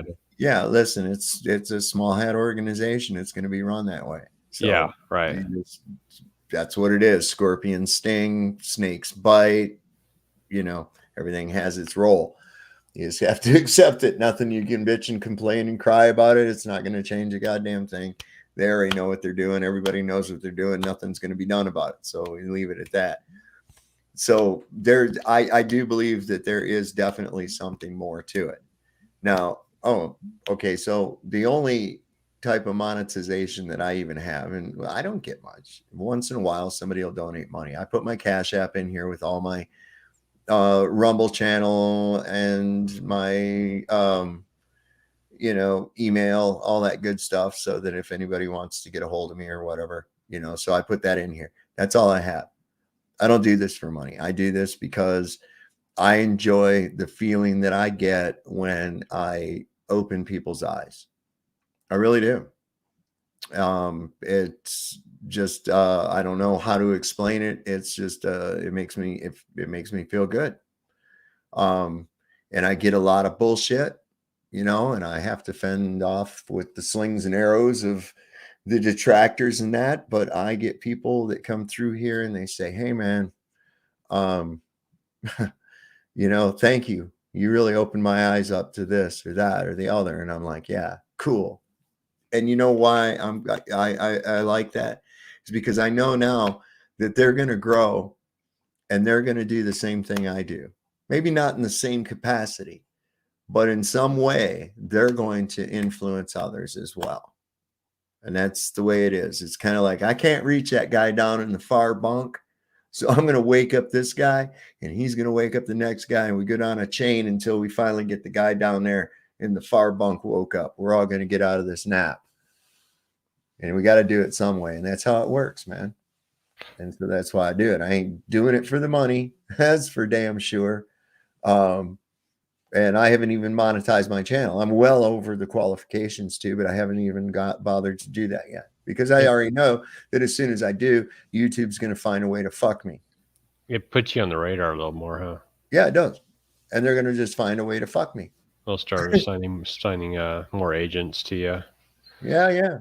You know, and I don't care. And Owen, thanks for reminding. Shout out to my agent out there. Hope you're enjoying the content. But yeah, I don't make any qualms about that. I know what the game is. I know what's happening. It's more than meets the eye. We're definitely in a spiritual war as well. And this is why there's so much anger comes out from these globe people. I'll get a little irritated sometimes because it's like, God damn, quit asking that same fucking thing over and over. I have answered it a million times. Go back and watch. You know, that's what I feel like sometimes, but that's part of their tactic as well. They just want to keep needling, keep fucking with you, keep fucking with you, keep fucking with you till you get tired of them. It's not going to work on me. It's not going to work on me. I made a decision a long time ago. Nobody's going to stop me because I do this all the time, all day long. Any place I go, I'm doing this. You know? Oh, yeah. And I'm not being obnoxious about it. It just comes up. It just comes up in conversation. You know, like today, I was wearing the little flat Earth pendant that I got from the Zulu One. I had that on when I went up to the store, and the girl behind the counter said, "Oh my God, that is really cool. I want to get one of those." And so I gave her Zulu One's channel. I said, "Go over to this dude's channel, man. He sells these. He can make them for you, different custom or whatever, man." So yeah, check them out. Nice. And got to talking about, you know, and so it brings into the conversation, you know, that what this is, you know, and you know, of course questions come about. And so consequently, the next time I see these people, you know, I live in kind of a small rural area. Next time I run into these people, they'll usually have some kind of a question. You know, like, "Hey, I was thinking about what you told me the other day, and that does make sense. So I was thinking if this, that, and the other, isn't that how that works too?" And I'm like, "Yes, you're on it, man. You've picked it up." So keep going. You don't even know how close you are to everything right now, and it's very encouraging. So yeah, I like to think that I make a difference. It's Chuck Jackson. A lot of the entertainment value comes from watching you content creators that have the balls to put yourself out there and spend your time, but watching Karen B lose her mind sometimes is priceless. Well, yeah, I guess if you thrive on controversy, drama, and anger, I could understand that. Sure. Karen B's funny. She doesn't take crap from her trolls. It's just hilarious to see her go off. Did you see where Rasta Bear called into her and was talking about me? And she listened to him for about 5 minutes, and then finally, when it came down, she says, "Yeah, I don't care." That's awesome. No, I didn't see that. That would have been priceless. I was like, "No way, man! You gotta be kidding me!" Yeah. But yeah, I mean, go on there and whine and cry about me, and I'm like, "What are you bitching about me for?" You know, I don't even get it because, you know, yeah, I had to take you off of the panel because you just drone like a fucking bumblebee in a jar from one thing to another, just so off topic. It's like, come on, man, you need to stop getting burned out, you know? Yeah, they legalized way too much crap over there in Oregon. Yeah, don't bring up melted buildings to Karen. I was like, yeah, well, look, I'm with her on that, right? I do see evidence of buildings that look like they may have been melted, okay? But when you got somebody that comes out and says, all these mountains were once buildings, no. Okay? That's just too far in that direction, you know? Now, let's take what is credible evidence and look at that. I'm down with that. And I can see where she's coming from because this guy was on there talking about, and he says, see this? And this was obviously a melted building. And it's like, well, no, not necessarily, because I've seen formations of that like that in the Mojave Desert due to erosion. you know, and it just happens to look like that. And why is it in columns? Well, because water goes which way? Down. Yeah. Yeah. So yeah, I've seen that. And yes, you have styration in it because of different layers of sediment that's in the rock, and it's just sandstone anyway, so it's pretty easy to erode. That kind of thing. So yeah, I can kind of understand that. But there's the thing too, is a lot of people get this idea that like I associate with Flatsoid, I associate with Jaron, I associate with different flat earthers that are on YouTube, right? Does that mean we're all just tight knit, hooked together and shit? No, not at all. We are like-minded individuals, and sometimes we collaborate. Okay. So I find it necessary all the time to have to defend or whatever what somebody else says? No, I don't have to. I can address it, but I'm pretty sure that these people are able to defend themselves. You know, like I'll have people come out here, well, what about Bob Nodell? And I'm like, what about Bob Nodell? Well, he did this, that, and the other. And I said, well, what the fuck ever. I don't care what he did. You know, talk to Bob Nodell about that. You know, you might have to get a Ouija board to do that, but you know, you go ahead and address that with him. Why are you talking to me about what someone else did? What relevance does that have to do with anything? Right. Well, we proved this, that, and the other. No, we didn't prove anything really one way or the other, I don't think. Right. Yeah. I tell him, you know, well, if he proved that we're spinning, he also disproved that we're orbiting the sun. Because if he came up with 15 degrees, that's positive measurement of movement. So where's the rest of the movement? The 66.6 thousand miles per hour of movement, to be specific. What about the 1.8 million miles per hour around the galaxy? Where's that movement? Where's the 4 wobbles and tilts? Where's those movements? So he proved 1 out of the 4 necessary movements, which kind of in a way disqualifies the whole model. So well, all the stars are apparently tilting with us, you know. Right. And of course, since they're a million light years away, that means they have to be going like 1 billion miles a second, which would be faster than the speed of light to be able to keep up with our tilts and wobbles. Yeah, I have to even wonder, you know, you don't even see any stars above a certain altitude, and it's like, where did they go? Isn't that something? Yeah. That's a mind blower. I would love to see a high altitude balloon being launched at night and just have it raise up and just watch them. I bet my thinking is that I bet you they melt off from the bottom up, like kind of like a windshield wiper would, you know, with raindrops. Yeah. I bet you they just wipe up as it's raising. They just slowly get wiped horizontally as it raises. I don't know. That's just such a trip. Yeah. Kind of tells you, it kind of would remind me of a projection at that point. Yeah. And you're horizontal to the movie screen. You can't watch the movie if you're up there with the screen at a movie theater and you're looking at the side of the screen. You don't see the movie no more. Right. Yep. Listen, I keep going to the planetarium. I keep thinking on the planetarium, man, a projection from the center. And it keeps coming, you know, more and more. It just pops into my head all the time when I start thinking about things like that. Like, wait a second, why do we not see the stars when we get to a certain altitude? What is really going on? Is this projection? Are we seeing projections? Is all the movement actually taking place from one central projection? You know, and it's definitely something worth contemplating.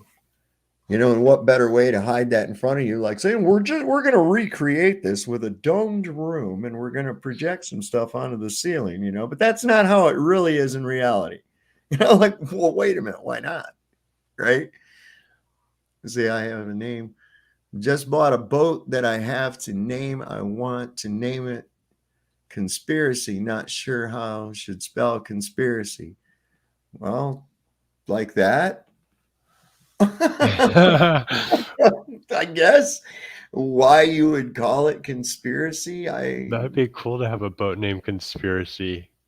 Yeah, that won't never lift up the radar of the DEA or nothing. Maybe it's that guy's completely legit. He's good.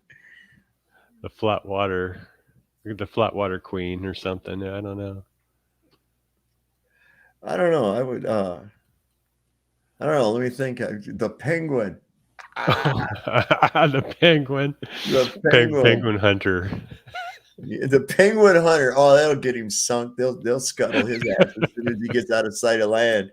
It'll be like a whole little torpedo boat full of fucking penguins headed his way, man. In a few percent. So I'd say that's pretty good validation for the spheroidal distance formula. And this is the thing that I'm trying to get. Whenever this is what I think the criteria should be, and I think that I agree with you guys that it's okay to ask questions. I agree with you guys that a lot of people think they know why the Earth is flat, why the Earth is spheroidal or flat, but they don't actually look at the data. But if we look at the data and compare the models impartially, the spheroidal model performs better, and that validates. Go on, Matt. I already demonstrated with my opening statement that the globe theory is a contradiction, so therefore it cannot be a globe. Any computations you make, data, computer programs, yes, you could make many beautiful mathematical equations. You could give me the equations about like how much Santa Claus weighs and how much cookies and milk he gets on Christmas and how many eggs the Easter Bunny lays and what color the eggs are that the Easter Bunny. How is it a contradiction? The probability of the green. How is it a contradiction? Oh, the globe theory? Where would you like listen to my opening statement? Let's do it again. Was garbage. Give me an example. How is it? In what way? In what way? How is it a contradiction? Okay, the globe theory suggests that the Earth actually curves. How is that a contradiction? Okay, let me illuminate this for you, T-Jump. I'm not trying to be weird, but if the theory is saying something's going to happen, and then we put that theory to test and we look in reality, and that falls apart, like when we don't see any curvature over 1 mile, 10 miles, 100 miles, and it's non-existent. Therefore, to assert that there is curvature on the Earth is a contradiction. Therefore, the first mandatory conditional for there to be a globe is not there. Therefore, if the first mandatory conditional is not there, and we can prove that it's not there, that means it's a contradictory statement. No, that is literally not what the word contradiction means. Okay. You need to Google what the word contradiction means. Okay. We could bring up the definition and then like put it into practice and see if the definition of contradiction can be applied to curvature and globe theory. All right, Dr. Tony, you had some thoughts there. I did have some thoughts there. One, you didn't present any data. You didn't present any observational data in your opening, and you haven't presented any observational data in the entire discussion to date. So the claim that you did is not true. I maintain the position that you see exactly as much curvature as would be expected given atmospheric conditions and your position. No, you don't. It changes all the time, man. And where did you ever get your R radius from, your radius value from, Dr. Tony? An assumption. Always, under any circumstances. And your claim to the contrary requires demonstration. And you have failed to produce any observational evidence whatsoever supporting your point. So your claim to have contradicted the globe is simply an... Recordings just got better. Hey, it's Dana from StreamYard. I'm so excited to announce that she's assertion and without evidence and can be dismissed instantly. May I respond? May I respond? Yeah. I gave all kinds of info. I gave you info about how much curvature there should be over 1, 10, and 100 miles. I gave you the information about the alleged rotation of the Earth, which wasn't there. I gave you the information about the alleged tilt of the Earth, which wasn't there. I gave you information about the non-existent gravity. I gave you information about that. If you want observational data, my testimony is with my eyes at ground level, I could see for many, many, many miles. That's my personal testimonial observational data. When I go to a higher elevation, like a tall building or a hill, I can see there is no curvature. And I'm not talking about between 2 points. I'm talking about if I'm in the hills and I can see Santa Ana, Anaheim, Buena Park, right? And then I can see more than 20 miles, almost 25 miles away, and I can identify Long Beach with my eyes. And I can, and they should be well over a curve, because what happens is you rise in elevation. If there is a physical horizon to a ball, then at a certain point, that's going to start dropping below you. That's going to start dropping below you. Okay. And you're not going to be able to see things around a corner, around a curve. It's just not going to come into your sight. Okay. So I loved it when you had your wife go around those staircase curves. Yeah. And you look, no matter how much I zoom in, I can't bring her back. I mean, you literally have to do that demonstration to get that point through to some people, man. I don't know how they can't visualize things in their mind, using their own data of experience, I mean, wow. They would think, I guess, that a cartoon, like cartoon holes, like a coyote can run through a wall and leave a hole exactly shaped like him. This is why 9/11 worked on people. Yeah, sure, airplane can make a hole shaped like an airplane. Why not? Shit. Especially through steel and concrete. And yeah, it's just like Wile E. Coyote. Yes. Just leave an airplane shaped hole, nothing happened. Just whoosh right into it, no problem. Yeah. Good God. see there is no curvature, not just between 2 points, but over surface area. Now, I mean, I don't know if you know the locations I'm talking about. I don't know if you're familiar with Southern California, but it's like from Hollywood to Disneyland. It's flat, 100% flat. Can you see radio waves? Can I see them? No, I could hear them and detect them. So based on your evidence, based on the fact that you can't see them, therefore radio waves don't exist. Dude, we could prove radio waves exist. We can prove the curvature. You say that, but I can't. I mean, I don't see it. I can hear radio. But we just established that the fact that you don't see something isn't evidence it doesn't exist. I could turn on my radio and hear it. We established that for radio waves. Right. We can establish it for X waves. We can establish it for atoms. Like, I listened to you prattle meaninglessly for about 5 minutes. So stop interrupting me. Wait a second. We just demonstrated. Phone a minute. Did he really compare the visibility of radio waves with the visible curvature of Earth? Is that what he just did? Or did I hear that wrong?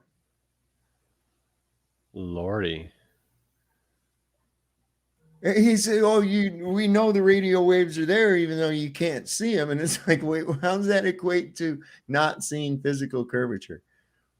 Not measuring physical curvature. There's infrared. There's infrared light too. There's lots of stuff we can't see. God dang, man. I don't see how that is relevant, but that you not being able to see something is not evidence that it doesn't exist. So you claiming I don't see it, therefore it doesn't exist, is not evidence. It's not an argument. Hey, dude, I told you I could listen to radio waves and then, yeah, they get blocked. Signals get blocked, so we could prove that radio waves exist. But I mean, you want to say curvature exists? That means, honestly, that is like you're lying to me saying we could see curvature. And dude, I'm sorry.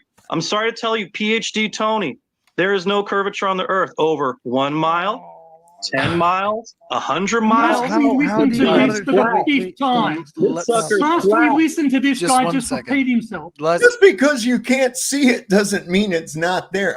Yeah, it pretty much fucking does. In this instance, it does.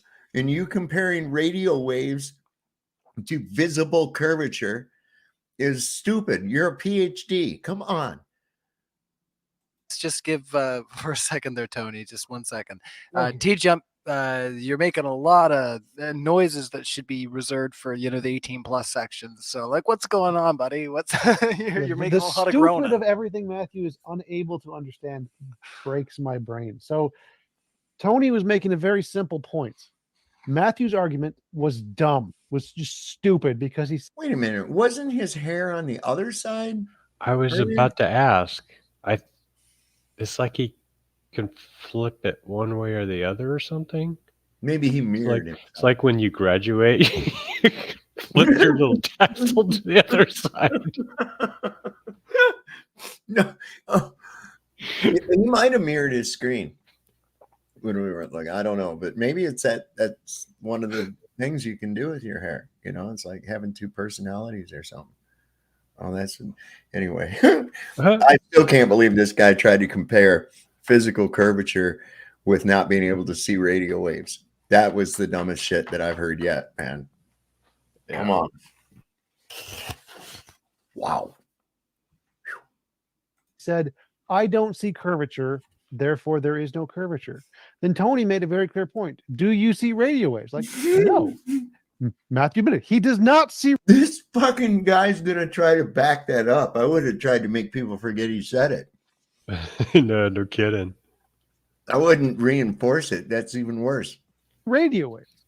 So, if Matthew's first argument actually worked, then by virtue of the fact he can't see it, it must not exist. So, since he can't see radio waves, they must not exist. Since that argument fails in the case of radio waves, even if you can't see them, they might still be there. Then it also fails in the case of the curvature. No, because you have a specific size. And don't you always say, wait, this is what's the killer? Well, we see both go over the curve. We see ships go over the curve. Right. Well, we're not seeing any curve there, man. We've changed our perspective with parallax, and we're seeing even further. We see even more fucking horizon beyond the distant object. So you didn't see it go over a curve, because I can't look around a curve. I can't look around a corner. A good one is airplanes. You don't see the bottom of the airplane as it's going around the curve.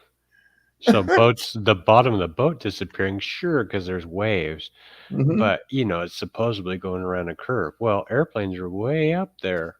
And they would have to be nosediving around the curve if a boat is already nosediving around a curve in the water. And therefore, in that case, you'd be seeing the bottom. Right. And you see the back of the plane. You don't ever see the underside of it. The belly. Yeah, never. Well, I mean, if it's it would above you, it would be having to take a greater arc than the Earth, too, just to stay at the altitude above the Earth. Mm-hmm.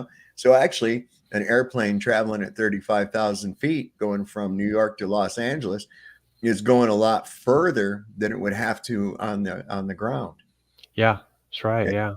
And you're not going to save any time by going higher, because now you just increased your distance exponentially.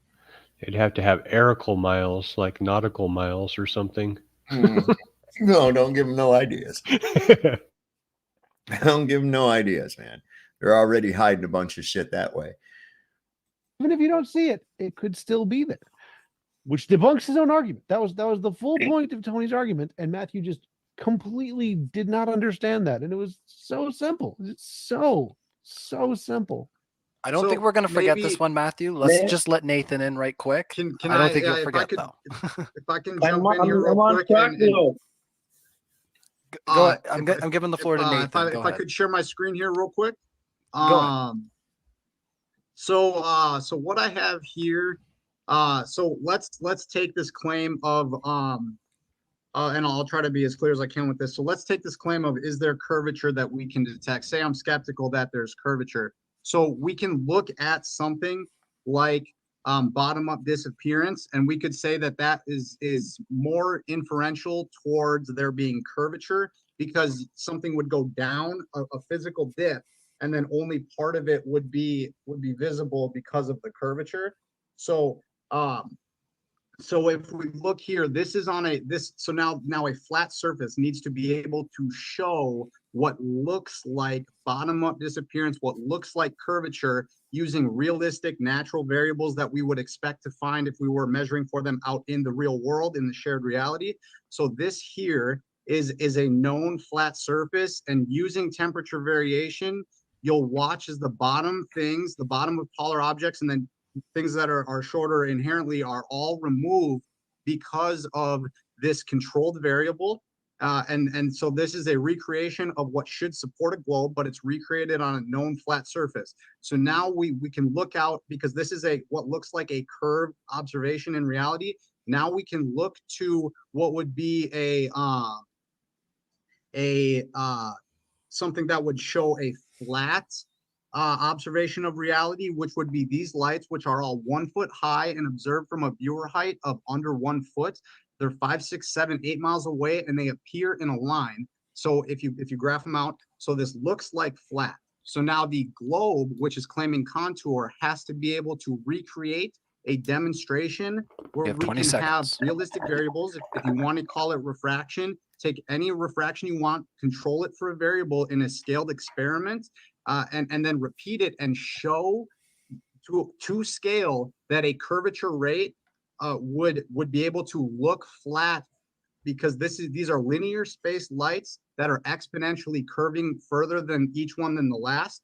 So you would need to show that this can appear on a known curved surface to scale with the controlled variables, and it has yet to be done. I've tried asking several a smorgasbord of times to a plethora of people, and I've yet to see this recreated on a known curved surface. That's share there. May I have one last thing before I go, or if we go to the next topic? I just want to say about we can't see radio waves, but we can know they exist by sending them and receiving them. My point about the curvature is, like, how would we determine there is curvature if it was not seeing and recognizing locations at further distances? Just 1 second there, Tony. Just 1 second, Tony. I'll give you 1 full minute after he's finished his point here. Go ahead, Matthew. But that was just my point, is that, we can detect and send radio waves, and then the curvature, the best way I could think of that's actually real, not a computer program or a cartoon, is to identify locations at long distances. That was my point earlier about naming all those cities that I have recorded. I should have had a bunch of things. You guys check out my YouTube channel, right? But yeah, it's no curvature. We don't see it. All right. What was Bill Wall? You said, did I say that right? No longer? Wheel. Okay, Bill Wheel. Are you saying that Nathan is RV Truth? Is that what I'm kind of saw this going through the? Hey, what's happening, Brian Stavely? Is that who that is? I'm just curious. I'm not up on that. His voice does sound familiar to me. Great show today, Brian. Yeah, man. I had it on the TV. Couldn't participate. I had other things going. To say there is, it's a lie to say there is. Okay, we're gonna give the floor over to Tony here. Just okay. As I that's said, the third time. That's the third time in this debate you've just called me a liar. Please don't do that. The other point I would raise is, why can't I see Everest? If the Earth is flat, Everest is 10 kilometers tall. Why the hell can't I? Why can't you see the other side of a muddy pond from underwater? Gee, I wonder. See it. So you keep on saying there's no evidence of curve. The fact that I can't see Everest is evidence of a curve. The fact that radars have horizons is evidence of a curve. if the Earth was flat, radars wouldn't have horizons. What? Radar fucking totally functions off of flat Earth. No way. What would happen with your radar wave? It's traveling in a linear motion. You think it's following over a curve? So anything small enough beyond your fucking radar that you could just hide behind the curve, pop up over, fire a shot, go back behind the curve again, right? Those radars, I think, can see like 200 miles or something, can't they? Mm-hmm. Yeah, those fighter jets. They're booking. They got to be able to see a couple hundred miles into the, I'm even talking about a seaborne radar, right? So you got radar on a ship, and they're detecting shit that's coming in, right? So is there anything hides under the curve of the Earth, and then just like pop up out of the curve of the Earth and fucking fire something, then duck back behind it, No. Well, that's why they got to invoke their refraction. Everything just magically bends and somehow, it always just makes everything appear as if it's flat, like it's some sort of conspiracy theory. Our globe is. It just totally hides itself and makes everything look flat all the time. Yep. Yeah, amazing. It doesn't. None of it make any sense. In fact, they're radio wave, skip wave bullshit. Well, I forget how many megahertz it is. I think it's above 70. That it will penetrate it's not even affected by ionosphere, so it's not that. Yeah, it would go right through it.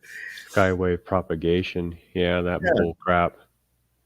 Because I did a high frequency communication on a high band AM from Frankfurt, Germany to Killeen, Texas, which is where Fort Hood's at. And there was a big mix-up for a whole, there you go, 40 hertz. And there was a big mix-up going on because me and someone else were arguing over who the net control station was. And I'm sitting right there at 5th Corps headquarters, and I'm like, no, I know who I am, Well, after we sorted it out, it was another unit in 3rd Corps. I think it was 3rd Corps at Fort Hood. And they were using the same CEOI as we were. So they were on the same frequency, same code settings and everything. So we were communicating back and forth, and they said that, what the hell? How did we do that?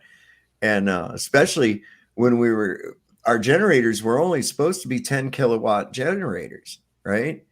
So I don't know where it was getting the power, but there was something wonky with the RT, with the radio transmitter or something, but it was propagating a signal far enough across the Earth to the United States, to Texas from Frankfurt, Germany.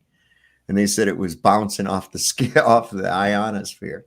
And I was like, that don't even make any sense, man. Oh, Marconi. Yeah, he I got it on the wiki actually.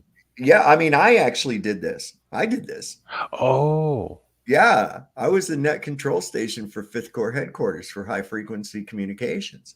2,000 miles or more, huh? And that was back in 84. Yeah, summer of 84. Huh. So it was really quite something, And next thing I knew, they came in, electronic maintenance came and took my RT and replaced it. And I was like, and they said, well, it just went off of a ionosphere. And you don't talk, if anybody says anything else, you're going to get a fucking Article 15.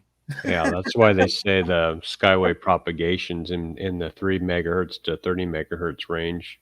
Yep. Anything higher than that is going to penetrate through the clouds and go up to their fake space. And unfortunately, to get a radio signal to actually travel that far, you kind of have to use the lower frequencies. Mm-hmm. And now you're back into these bouncy waves, supposedly. So they've hijacked that quite well.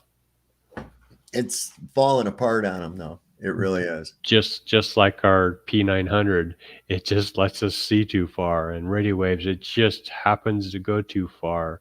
Oh, well, above 30 megahertz, it won't bounce. Okay, well, here's an experiment using 30 megahertz over X amount of distance. Mm-hmm. You know, and that's past the curve. Oh, well, it must have been the right weather conditions. Yeah. Moisture in the air, ground wave propagation. It makes the radio waves actually curve to the ground. Mm-hmm. So they got Yeah, bullshit it's all- for everything. I'm surprised they don't say that same shit they try to about bending space time. You know, oh yeah, the gravity's bending the radio wave because it has mass. You know, we have radions. Radio waves are made up of little tiny radions. You see, you know, they're kind of like photons, but they're radions, and they have mass, and so therefore the gravitational refractional conglomeration pulls the radio waves down to the earth. Yeah, that's what happened. Yeah, that's the ticket. Oh, tropospheric ducting, they call it. Maybe with all the aluminum they're sprinkling us, we're all just making a massive antenna, and it's just propagating between all of us all the way around the ball down to Australia and down under. Down under, yeah. And then this guy, Dr. Tony, another one from Australia. How many of these guys do we have in Australia? How many of these fucking Glober guys are out of Australia? There's a few of them, man. There's a lot of them down there. Yeah. Well, down there, shit. Over there. Over there, exactly. Out there. Out there, yeah. Out there, yeah. You know, Yeah. we're in toward the center or out toward the out toward the edge, one of the two. I'm glad we have Iron Horse. Yeah, we got Iron Horse, and then of course in South Africa we've got Flatzoid. So some of these people in the southern hemisphere, in the southern regions of the world can, they're there to refute these people. They're like, well, I live in Australia and I look at the Southern Cross all the time, and me and everybody else in every other country, even though it's not daylight or it's not nighttime, we can all see that all at the same time. Yeah, right, sure, bullshit. They just say things, and at this point they've gotten so freaking desperate that they're making up more and more stuff. And like you were saying, that shit that he just, like what you just said, it's kind of like they just use these terms like, oh, we noticed that Elon's rocket had a sudden unscheduled disassembly. You mean it exploded, right? Well, yeah, but it sounds better when we say it that way. We say it exploded, that indicates failure. We meant to do that. Just a tad. Right. Yeah, sudden unscheduled disassembly. Yeah, that's what we call an explosion. Yeah. There is the fact that a degree of longitude covers different distances at different distances from the equator, and that it decreases as you move towards the poles, is evidence of curvature. All of this stuff is evidence of curvature. To claim that there's no evidence of curvature is nonsense. That was perfect. That was actually a perfect minute. My timer was just going off, Tony. So that was like your internal timer is amazing. Go ahead, Matthew. Okay, Nathan, mind if I answer why we can't see Everest from where we are? Okay, let me break this down for you, PhD, Tony. There is such a thing as visibility. You could check it, your weather app or whatever. And let me give you like personal observational testimonial information, okay? There's a mountain range. It's like it's like maybe 30 miles to the north of me. Sometimes I can see it. Sometimes I can't. Sometimes the blue sky is in front of the mountains. That's it. That's why we can't see Everest. We can't see forever. So sometimes you can see Everest and sometimes you can't? No, my point is if there's mountains that are like kind of close to me, and there's days when they disappear, like visibility is a thing. Okay. Yes. I'm not trying to why act weird. can't I see Mount Everest? Holy fucking shit, he just told you. Visibility. You have all this crap in the air, dust, moisture. And right here at ground level, baby, that's where most of it's all at. Right? Look at T-Jump's face. He looks like he's shocked that people can't see forever. Oh, Oh, right. You mean I can't see through the soup? Here, I'll tell you something. Go underwater at a lake. All right. You have somebody else go underwater at a lake, right? And get about 50 yards away from each other. Okay. About 50 yards. Then submerge yourself underwater and see if you can see that person. Right. No, you can't. And in fact, you can take a telescope underwater too with you. And you know what's going to happen? You're still not going to see them. Sorry. You're just going to magnify the fucking dirty ass water between you and the distant person. That's all. It's in the medium. PhD Tony thinks he lives in a freaking cartoon and that it's just the same everywhere. There's, wow. Clear vision. You can see further looking up than you can looking laterally because you're not looking through as much shit. God. And this guy, you're right. Look at Tony. He's like, how dare you? He wishes he had that accent too. So he could, he might end up doing that thing. What is it with these guys? They make their hair up like somebody just squeezed their head in their ass crack, Somebody squeezed their head in their ass crack and their hair just stayed like that, oh yeah, that's the other problem with the ballers. Yeah, besides the flip over hairdo, lack of testosterone, cross-dressing. Yeah, they also have poo-moji hairdos. They all have something. Poo-moji hair. Something going on. I was calling it turd dollop hair, but it's almost like somebody spread their butt cheeks and squeezed them down on the top of their head. And there's your hairdo for you, buddy. Oh, damn. No, yeah, that's gel. Yeah, that's gel. Don't touch it. Let it dry. You can are you paying What? I thought you said attention to what I just answered your question? I No, gave you you didn't. All right, observational hold on one second. information. I'll give you 10 seconds, Matthew, to clarify your question, and then Yeah. Tony, the floor is yours. Yeah, to clarify, we can't see forever. We cannot see forever. The sky becomes opaque at a certain distance. Visibility is a thing. And like I just said, there's close by mountains that sometimes the blue sky is in front of, and I cannot see. All right, That's over to it. you, Tony. Okay, even if I accept this argument, if I fly up into a plane where there is no pollution, where I'm above the cloud and where I'm above mist, I should be able to see Everest. The claim that pollution or clouds or smog or some other obstruction obstructs Everest is demonstrably false. If that were the case, we'd see it as soon as we got into a plane and got to 10,000 meters. We don't see that. The idea that you can only see a finite distance is false. You need to prove that. You're claiming that, and you're claiming that without any substantiation whatsoever. Where is your evidence that we can only see so far? I just gave you my personal testimonial evidence. Still talking. your visual range changes, PhD Tony, as you should well know, by your use of ocular spectacles, i.e. glasses. Okay. If raising up in that altitude in your airplane above all that pollution, if you think you could see Everest, you'd think you'd be able to see the curve. Right. Exactly. But incidentally, you can with zoom photo actually see a lot more things on Earth at a high altitude, like 120,000 feet, but you're still going to be limited. Look, the Earth is huge. This fucking thing is huge. And you're never going to achieve the altitude required to get a photograph encompassing the whole thing. Nope. Impossible. You're never going to achieve that altitude. And, men have tried. I think, who was it? Icarus. He flew too close to the sun. Men have tried. It's not going to happen. It's a fanciful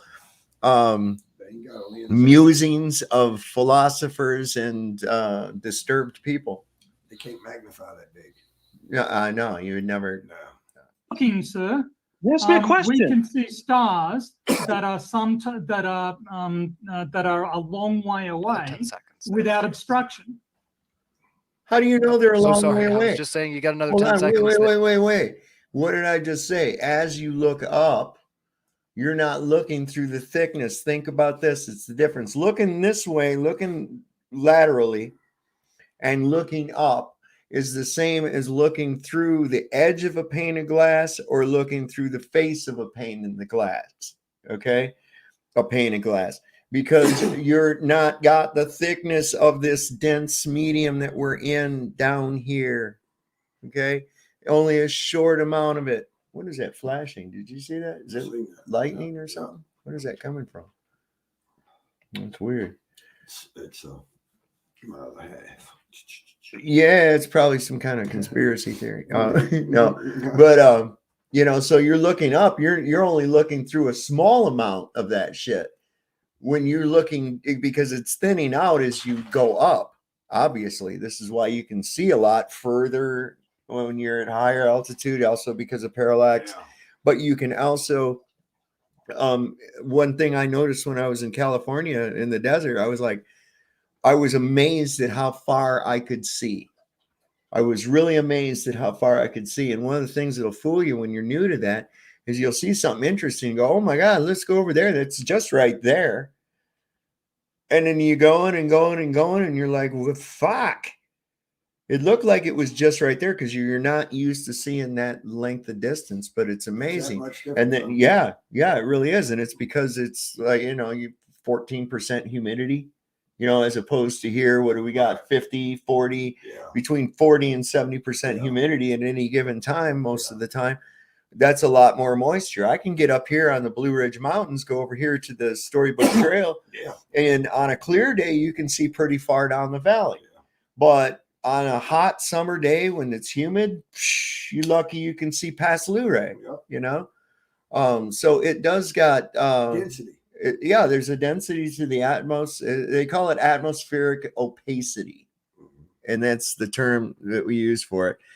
And I don't know if these guys are just too stupid to understand that or if they're just willingly obfuscating away from it. It's hard to tell. They can't accept reality because it destroys their model. It does. It does. Listen, some of these great guys that they look up to are just complete and utter freakazoids. Even concerning evolution, there's one of their guys, he said, I know that this is absolutely scientifically impossible and it points to creation, but that would mean that there's God, and I'm not willing to accept that there's God, so I will accept the scientific impossibility. That's what he literally said that in a science journal, this dude. And I'm like, you got to be shitting me, man. These people are out of touch with reality all over the place. And at it's least he was honest. Yeah, it's that Jesuit bullshit, man. Pushing this heliocentric fucking bullshit of the church. And I mean, I'm talking the Vatican. Yeah, and they hijacked the word Christian, so there you go. Yep, exactly. And here's the funny thing about that. Okay, so the Black Pope, right? He's the head of the entire Jesuit order. Okay. And all Jesuits have taken an oath to be beholden to that Black Pope, right? Because he's like the boss of the Jesuits. So now here comes the current Pope, who was a Jesuit, but now he's a Pope. Now he has to follow the orders of the Black Pope, but the Black Pope has to follow the orders of him. So how the fuck does that work? It's a cult. I mean, it's circular. It's really weird. And so I think it means that utter and complete collaboration between the two. Cool. Mm-hmm. You know, the black and the white symbolizing out into the gray, I guess, you know? I can't believe how looking into flat earth has woken me up to so many of these rabbit holes, so many of these deceptions. Well, they're all connected. Yeah. They really are. They really are. They are all connected. They're interlaced. Yeah. You know, because this whole thing that we're talking about right now, this is exactly the kind of shit that was being discussed, only we're doing it more on in more technical realms, you know, but during the Reformation.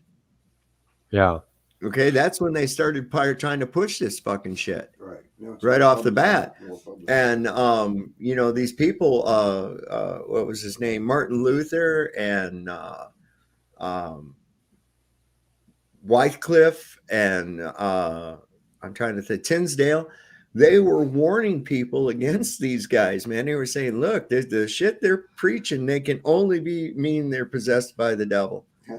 I mean, you know, and one of them even referencing, what is it? Is it Joshua that commanded the sun, or where the sun was commanded to stay still? And it was the sun that was made to stand still, not the earth. And that's what he ended up, you know, concluding with it. But I mean, there was a lot of public outcry about the insanity, if not the evilness of it. And when you look at what the Jesuits do, is in their oath that they'll infiltrate the universities, the centers of law, basically every socioeconomic facet of society in order to propagate the will of the Vatican. I That's think how this has been going ever since, man. We're still in that 500-year-old war. Yeah, I think they were long overdue for another 95 thesis to be nailed on their freaking doors. Well, the guys that came a little bit before that, like with like Wycliffe, right? He was actually they give Tinsdale the credit first, but Wycliffe first translated the Bible, and it was such a big thing. We're going to go over that. I'm going to do a show, and we're going to do just like parts from that helio sorcery documentary. Oh, and nice. and then do like an entire show on each segment of that. Oh, that's because nice. I think Yeah. that would be really good, because if people really understood where this is coming from, you know, they want to revere Newton as this great scientist, and he wasn't. He was a alchemist, and at best, people said he practiced pseudoscience. You know, and he was obsessed with Hermes Trismegistus. He was obsessed. You see, and you find out what it really is, and it's this Egyptian mysticism is where this is all born out of. Interesting thing about Isaac Newton, besides him being an occultist, the year 1666, there's your 666 again. That's considered the year of wonders. That's when supposedly Newton had an apple hit him in the head. So, hey, there you go. There's a marvelous Annus Mirabilis, the year of there's a wonder. little bit more. There's some shit about that too. We're gonna get into with Newton too, about the apple falling on his head and everything too, because there's some shit about that's you're gonna find really interesting. But I'm gonna save that. I think I'm gonna start doing it tomorrow night.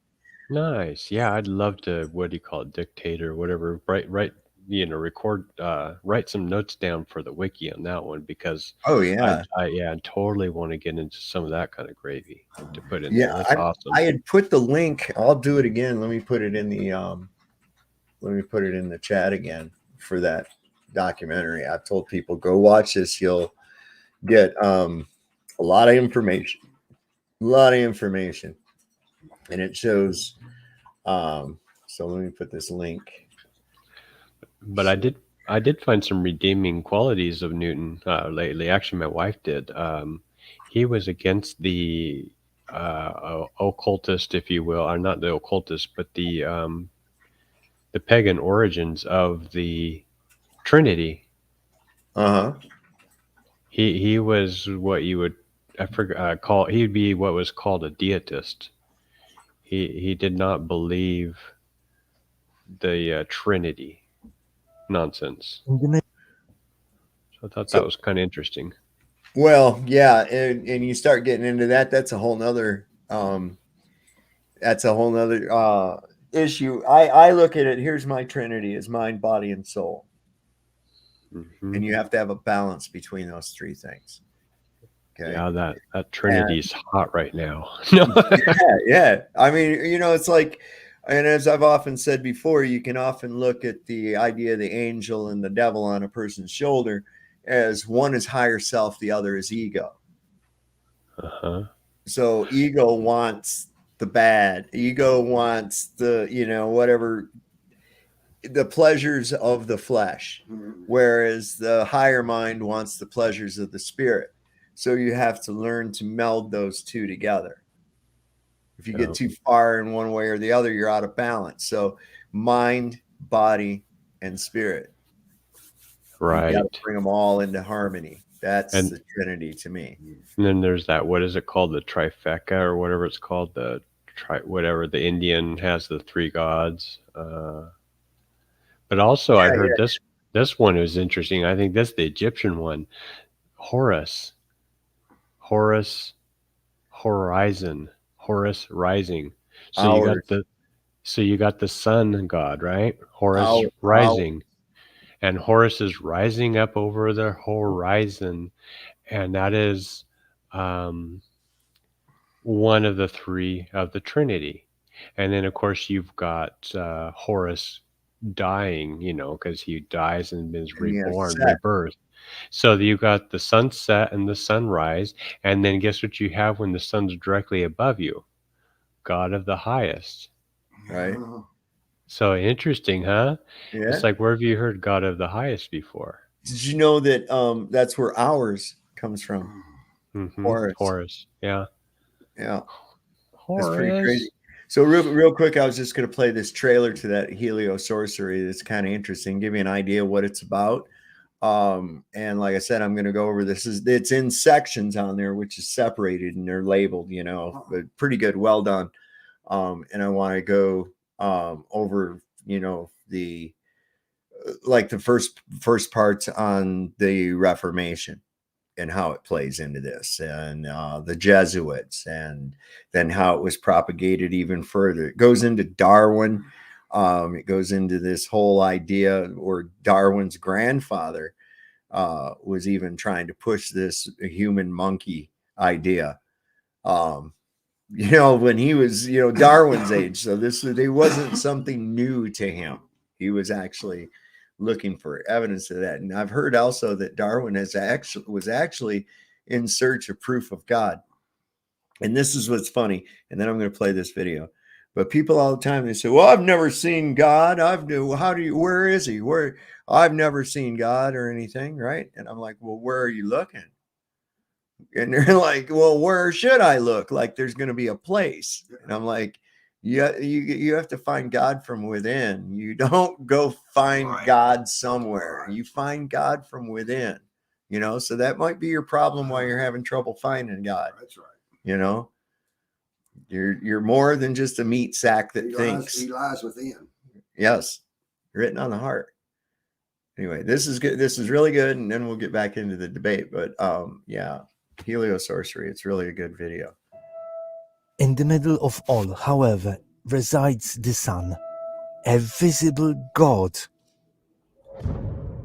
It is best to set up learning against learning. I have a fear, and it is that with the study of ancient literature, ancient paganism will reappear. The purpose of this documentary is not to provide scientific, practical, or biblical evidence against heliocentric science, but rather to trace the presently raging cosmology dispute back to its ancient heritage. Newton was not the first of the Age of Reason. He was the last of the magicians. To those not so deep under the spell, the magician often gives it all away. And when their work was done, the old theological conception of the universe was gone. The fool wants to turn the whole art of astronomy upside down. I was blinded by science. If the Bible could be shown to be untrustworthy, then the eyes of men could be redirected back to the learned doctors whose famed words had for centuries made merchandise over their souls. And we shall weed out from their minds anything injurious to Roman Catholicism.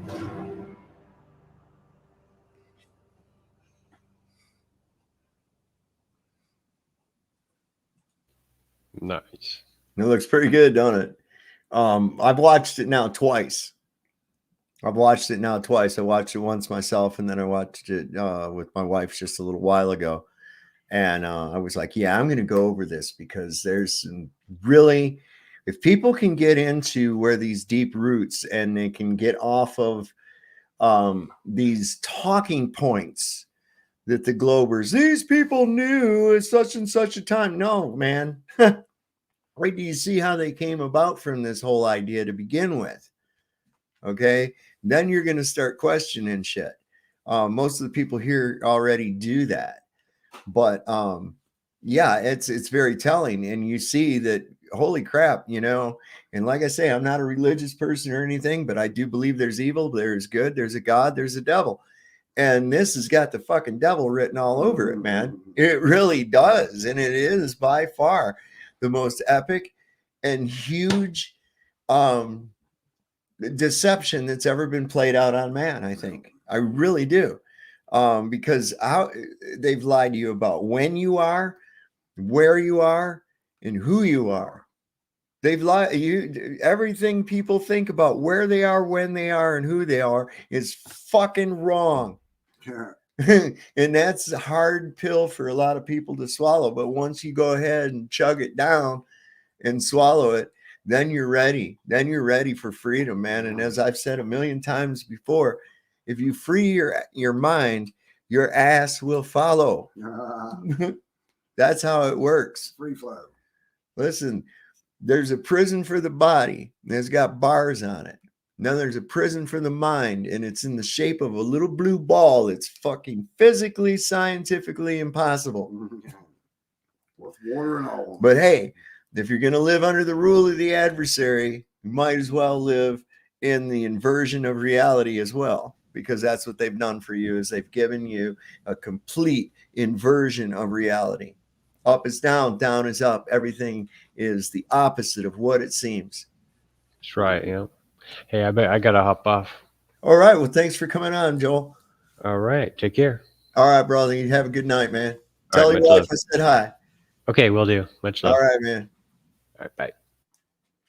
There before Matthew and Jex. So go ahead there, Matthew. And Oh, I just want to say, no matter how high you go up, there's going to be like gas and air. You know, like there's going to be like oxygen. You keep going up. There's going to be all kinds of atmospheric stuff going on. And not only is there that, but when, I mean, I don't mean to sound weird, PhD Tony, but when things are far away, they look small. Have you figured that out into your flat earth trash talk? That when things are far away, they're going to look small. Like if I'm 100 feet away from you, dude, do you think I'm going to be 6'3"? If I'm 100 feet away from you, I'm going to look like an inch tall. Now, how big do you think Mount Everest should be? If it's what, like 10,000 miles away from you? Do you think it's going to be its maximum height? Dude, it ain't going to look like a pimple. It barely even looked like a pimple at that distance, Right. you know? And that's what Dreamy usually brings up on here too. She's like, you know, when somebody walks away from you, they're not actually getting smaller. They just appear smaller because they're further away, you know? And I wonder how these people keep from bumping into fucking walls and shit if they don't have any idea how perspective works. You know, what keeps them from bumping into, how do they know when to stop when they're approaching a wall? Do they have to actually run into it first? I mean, they don't understand how fucking perspective works at all.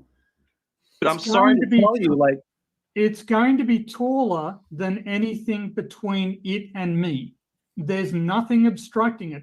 And you'll climb, and especially if I'm at 10,000 meters, you know, there's nothing obstructing it. There's nothing in the way. You'll claim that oxygen can obstruct vision. Please demonstrate it. Where's your evidence? Before you guys start responding, Nathan. They got forehead feelers. They're kind of like curb feelers for your car, but little, so they can say, oh, there's a wall there. I got to back up before I run into it and shit, because I don't understand depth perception and perspective. Derp, derp. How can your thumb cover your face, David? Oh, I don't know. Maybe a thing we call foreshortening. Yeah, maybe. I don't know. And I will cede you the floor, but I just want to. Look Look at. Hold on one sec, y'all. Hold on, One Matt, hold on. second there, guys. All right, so I'm just got you on mute. There, I Matthew. agree. One more quarter. Before we carry into this, I do want to check with you guys. We've been going almost for what? It's an hour and 50 minutes now that I've had you. I do want to check. And it's because people believe this shit is why very soon it's going to be required by law that you're going to have to wear a suit made out of bubble wrap to keep you safe. I watch these kids on bicycles and it just pisses me off because I can remember, man, I was out there in cutoffs. That's all I was wearing. And I'm riding my bike and jumping over fucking garbage cans, making a ramp and jumping over garbage cans and shit, wiping out, get fucked up a little bit. Hey, no problem. Walk it off, right? Now I look out here, little fuckers damn near big enough to drive a car and they got training wheels and fucking knee pads and a helmet, make them look like a penis on a bike going along down the thing, and there's a little ribbons, a little bow going around and shit. Fuck. Just pussed out the guy, pussed everybody right out, man. Pussed them out. Yeah, put him in a padded suit. Listen, we gotta thank God for science, because those that trusted the science probably aren't going to be around much longer. So don't drink no fucking water out of a water hose. Yeah, don't drink water out of a water hose. Oh my God, you're gonna die. Get his stomach pumped. Fuck, man. My mom say, David, go outside and play, and then lock the fucking door. That ain't no shit, man. A lot of my friends, man, it was it. I'm out here till lunch. Yeah, you can keep running in and fucking house. Yeah, I'm here till lunch, man. At least, and we're gonna make the best of it. Why not? What did you want to do inside? There wasn't nothing on. Mom was probably straightening up the house and watching soap operas anyway. So it was like, fuck that, let's go out here and play war or some shit. Heard of in or out? You gotta stay in or stay out. Yeah, that was the one too. You're letting the damn flies in and out. Yep. Fucking every time you open the door, flies. Beating the damn door like a buttons on a shit house or some shit like that. My mom used to say. To make sure that none of you have any time constraints, because I have no problem to let you guys continue with this discussion. But we've got 4 people here, everyone. If you're hanging out in the live chat, hit the like button. This is a lot of discussion going around and a lot of effort getting put in here by the speaker. So blank in the house. Does anybody have any time constraints? Oh my word, Valley Parks. Nobody here knows. Oh my God, because we're old. We're old. That's why these younger people don't know what the fucking curb feel is. If I said that no playing blank in the house, what would your first thing come to your head? No playing ball in the house. Ball. Yeah, right on. But yeah, okay. So I'm just going to give you a real short history lesson. Okay. So back in the day, people used to get what was called white wall tires. And people usually got those on nice cars. I mean, that the whole side of the tire damn near was white. It was really sharp looking. Yeah, big old wide, right? So you don't want to be fucking that up when you're parking next to a curb, when you're parallel parking, right? So to keep from doing that, they had these little feelers like a cat whiskers that stuck out from the front of your car, right up at the corner of your fender. And when you got like close to the curb, it would scrape and you'd hear that. So you'd know to stop going, right? And you didn't fuck up your car. It's curb feelers, and that meant you was something too. You was taking care of your white walls. Now, usually you only put that on a real nice hoopty, right? Real nice hoopty like Cadillac or some shit like that, right? And Sunday car. Right. Yeah. But it was cool to have, but you got to have everything with it. You can't just go get curb feelers, Ain't nobody worried about scraping up the side of an old Firestone fucking tire. That's only for those real good white walls, man. Hell yeah. Now or forever hold your peace. Yes, I need to go to bed. You need to go to bed. All right. Well, you go to bed whenever you need to go to bed, and I will adjust for that. So just let me know. No problem. So I'll let you guys carry on with what you were discussing. I did just want to check in there. So no worries. We're going to keep tonight really chill. If you need to drop out, just send a message in the Zoom chat and carry on, fellas. Yeah, and if there are, I don't know if there's any questions specific. Did Matthew bring up a fucking pair? He's gonna punch on Neil deGrasse Tyson again. Particularly for Tom or anything like that, but if there is and everything, and that you want to ask his, and then we could go back to discussion or anything like that. But I would want to say, Tony, I'd like you to consider, if you're looking at an object like Mount Everest, and it would be taller as far as its true shape and size and height, than anything in between you and it. But if you have Everest very far away, it's going to have angular shrink. It's going to look small. And so you can have an object that's closer to you. You could have a mountain before that appears bigger because of its closer position to your eye. So your eye's angular resolution will resolve it bigger. And then there is also, if you go up in elevation. What? You mean that a 3-foot wave a quarter of a mile away from you can obstruct a 250-foot object 25 miles away?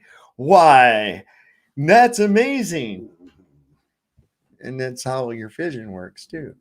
And you're looking out at, if you start to look down towards and tilt down toward what you're looking at, a small mountain that will appear smaller, you're going to look back down into those things like debris that can block your vision. Water vapor causes magnification, which will distort things. There's a vanishing point because we have the ground going up and the sky going down. And so they're competing for visual data in our eye, what our eye can take in. And so when the ground light has met the competition line of the ground light, when the skylight and the ground light have met each other's competition line, they have competed to each other to the furthest resolution we can see distance wise. And anything beyond that would be vanished because you would only, going up in elevation, you would push that back. And if we could go high enough up, we would be able to see Everest, I'm sure, from a high enough elevation, but we can't get there. Even NASA and all of them say we can't get past low Earth orbit, and all of those things are a problem to get high enough up. So you run into issues with that, which it supports an enclosed system. But if it's free space above us in outer space, we should get high enough up to just take a picture of the Earth and settle the thing, the whole discussion. But we can't. Okay. So anyway, there are multiple variables factored into why Everest would be hidden. Okay. Can you provide a single academic reference for anything that you just described? Or is it just garbled nonsense that you've heard from other flat earthers that you're reciting here as though it's meaningful? No, have you personally studied optics? I've done just a little bit of stuff with like organic chemistry and refraction labs. But as far as like the magnification of the atmosphere, I haven't I don't think technically gotten into that. But there are like when they were talking about the horizon or the skyline that was seen from Michigan of Chicago, the weatherman had mentioned that it was a Superior mirage, and then they had gotten scientists who are globe tenants. They had said that the atmosphere does act like a lens because of the water vapor, and so it does cause things that are closer to you to bloom up in your vision and to look bigger. And so if something is looking bigger of your angular resolution, it's going to crowd out other things, and so that also will further restrict what you're able to take in through your. Okay. This his call for. Do you have any academic references to this? Yeah, just about any goddamn thing you want to look at regarding vision. If you want to know how refraction works, you can go and look at that. It'll tell you exactly how that works, man.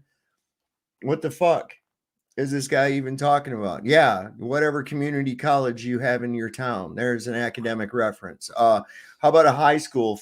You know, they've got that too, hopefully, if they're not too busy teaching guys how to tuck their wieners and act like a girl or something. Bit about crowding out, I need a reference for. Show me the textbook or the scientific paper where this crowding out phenomenon is discussed and described. Could I give you a demonstration? No, I want. It's because these guys all the time, that's all they have is an appeal to authority. Look, I'm not going to do your work for you, dickhead. I told you how it worked. That's how it worked. If you don't believe me, go and look on the fucking... Go look up refraction. Go look up vanishing point. There it is. I mean, which academic reference? Why do you need an academic? Do you need a fucking academic reference to tell you that boiling fucking water will burn you? Do you need a fucking do you need that? Do you need an academic reference to tell you that if somebody hits you with a claw hammer in the head, it's going to give you a concussion? No, you don't need that. You know that that's a fucking given, right? These guys could get off their ass. I bet you this fucking guy sits on his ass so much and ain't had no life experience. He's just, his ass is nothing but a fucking pimple. I guarantee you. These people have no life experience. They've never been outside. They've never played. They've never put their hands on nothing. No. I bet you he got girly hands. Big time.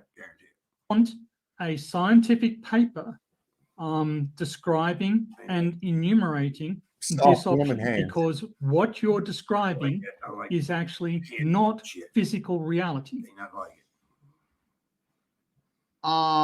Okay, I don't think I'll be able to meet that request right now because I don't have a paper on that specific topic.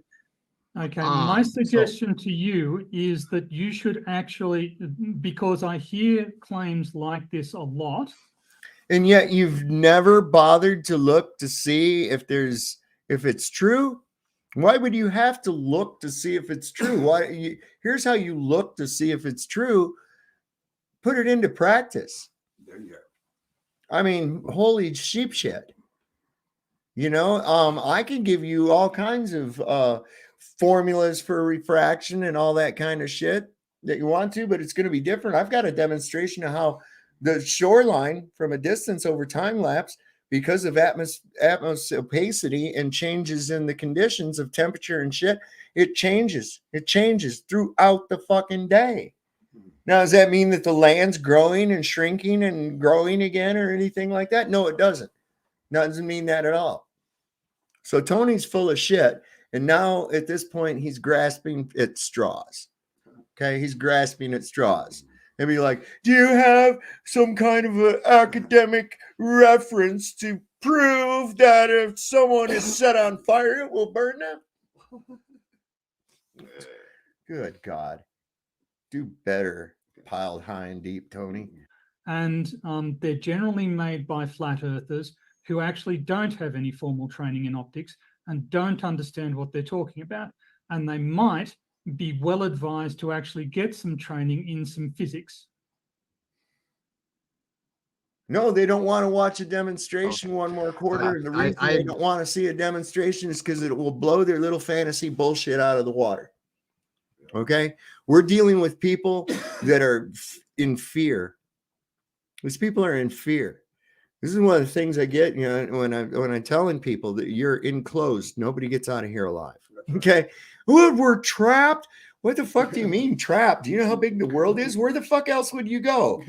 You'll be like Brenda, who's the longest flight she's ever taken was less than 5 hours. I think, you know, from what, Minnesota to Seattle or some shit, she said, right?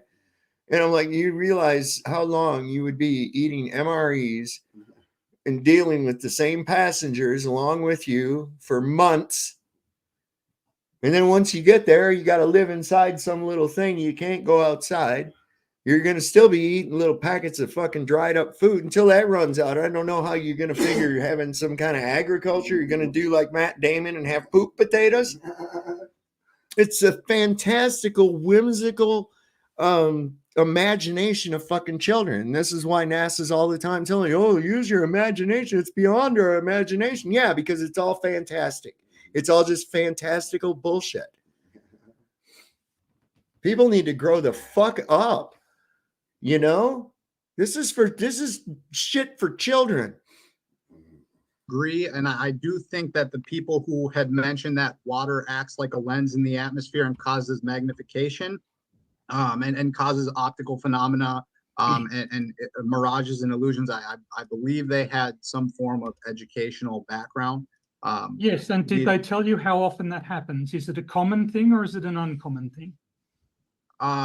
It varies by the humidity in the air, the temperature. Yes, I know what the functional variables are. I'm asking if it happens a lot or if it happens rarely. Triple peer review. If it was on the news, that is because it doesn't happen very often. So unusual conditions led to this phenomenon being observable on this particular day, and they got experts in to explain why it happened. That does not mean that you can invoke it to explain commonplace observations. Why? You do it all the time. Aren't you the fucking idiots that claiming that you're having some kind of a fucking Mirage that's lifting shit up 600 feet in the air so it looks like it's level and all this other nonsense. Come on, man. You can't have it both ways, Tony. Give it a break. Because it's a very unusual phenomenon, and I know exactly how it arises. Oh, he knows exactly. But it's not a commonplace event. And so you appealing to it as though it can explain all of our observations all the time is not valid. Do you understand that? I understand, but I think it is valid because it's understood that there are multiple conditions that determine how far we can see on any given day under any given set of conditions.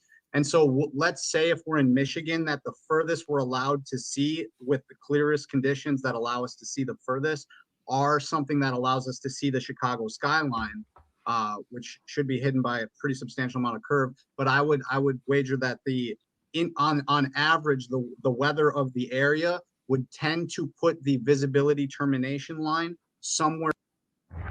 Oh my God, no. This game, you're not ready for it. No, oh my God, space. A game with space and ball. Did you see that? You should go play that.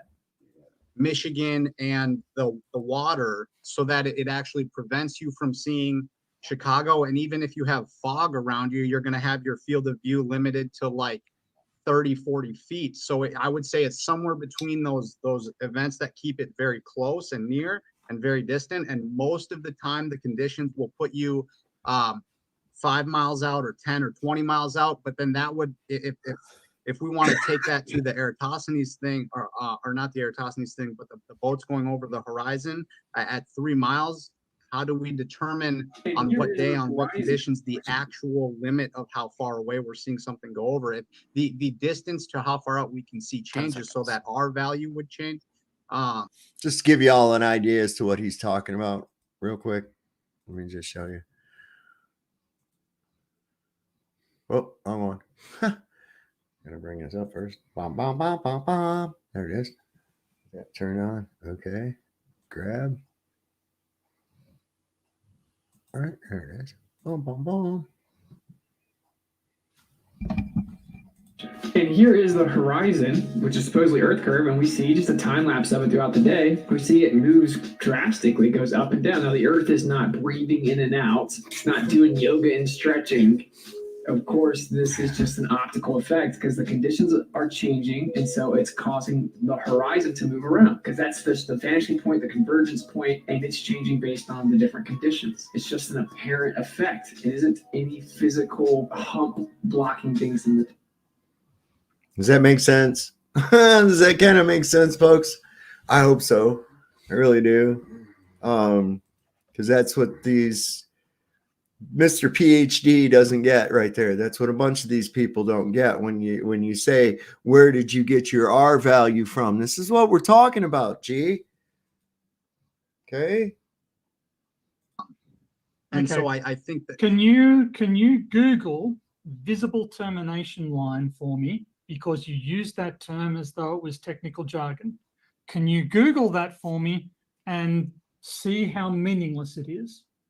Because it doesn't refer to anything that is real.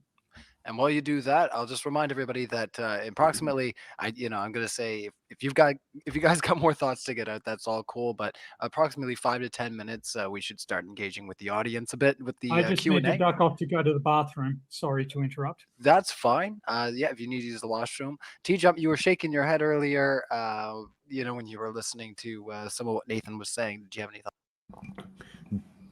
PhD Tony's going off the other room to punch the wall. He's mad. He's angry. He's coming back. He said, I gotta go piss. He's in there. God, son of a bitch, wham! Smashing his globe on the ground. Thoughts over there? I think it would be faster to list the coherent things. Targaryen Mandela. All right, Matthew, you're making faces over there. We have to. Tony is not here to engage right now, so I know that you just said a big part of your piece there, Nathan. So I'll cede the floor over to you, Matthew, and see if we can get some engagement back and forth between you and T-Jump while we wait for Tony. And like I said, he shouldn't have said, "Would you like to see a demonstration?" He said, "Here, I will show you a demonstration." That's what I would have done. And I wouldn't ask him. Of course, he doesn't want to see it. Don't ask him, would you like me to show you a demonstration? Fuck you. I'm going to show you a demonstration. Watch this. That's how you do it, man. Come on, G. Everybody get Be a gangster. your super chats in. They'll be priority read to all the debaters here. So go ahead, Matthew. Oh, well, since the dude is oh, sorry. Could I just have like 10 seconds to explain why I use the term like visual termination line? Okay, 10 seconds, sure. So I use that word just to try to convey a meaning of us having a vanishing point due to our perspective of the ground and sky colliding. So I was just trying to use terminology that would convey an image to be able to follow along. But there might be a different technicality for the word or anything like that. But I do apologize. To me, it sounded like you're because it's not a point. And it's not really a visible, so to speak, a line. It seems to be a zone. And so I like to refer to it as the vanishing zone. Because depending on the amount of moisture, temperature, whatever, that refraction is going to be different at all times. But you're still going to have that vanishing zone. It may be smaller or bigger at different conditions. So I don't know. I like that term better. Put a 1 in the chat if you think that vanishing zones is a good term for us to use. Put a 2 in the chat if you don't.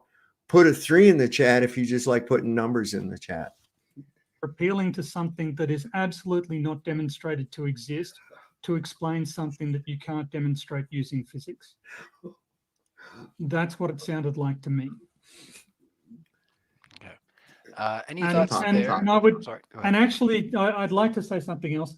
This is why I don't Emerald Boar. like using optical evidence. This is why I prefer using length scales, submarine cables, flight paths, navigation, earthquakes, atmospheric waves.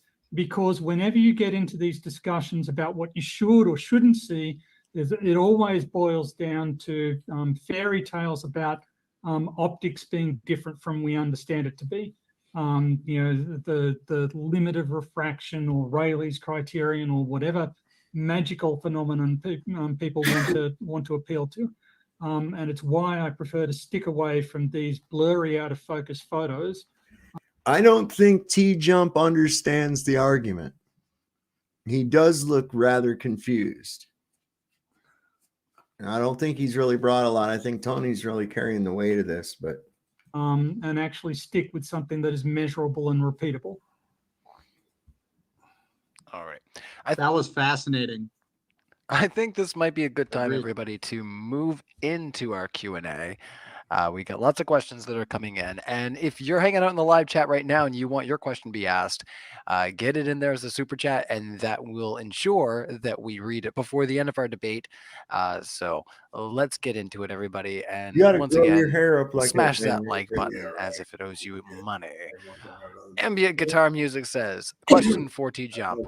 Why does Polaris never move? You mean in the sky? It does. It's not completely stable. What? Any other thoughts on the panel there? Or do we want to move on? What did he just said? Duh, derp was his answer. I mean, wasn't it? I couldn't hear him. I don't know. He just kind of grunted something. Yeah, we've got abundant observational evidence that it moves. We've got abundant observational evidence for precession of the equinoxes. The equinoxes are observed to precess by about 50 arc seconds every year. So the claim that the stars are stationary is just a result of not actually looking with sufficient precision at the data sets involved. The equinox indexes every year until eventually it goes into another star house. Okay, so like right now we've been in Pisces for what they tell us is 2024 years. We've been 2020 something years here into Pisces. So we got about another 100 years or so. 2160. That's the length of an age, and then we're going to be into the age of Aquarius. And this is why, like right now, the Tropic of Cancer and the Tropic of Capricorn, which were established using the equinox, are by all rights actually Sagittarius and Gemini.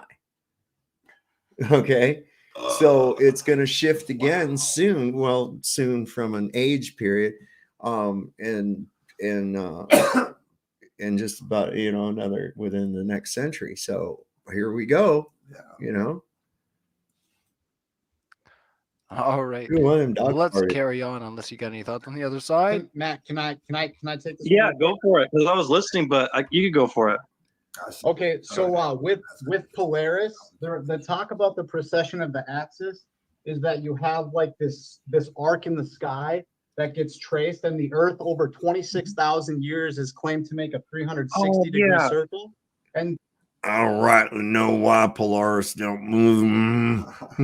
So Polaris, we'll say, has been the pole star for about 500 years, which would be about, we'll just say it's about 7 degrees. He's just a stationary little feller. Of arc in that sky. Late the other day.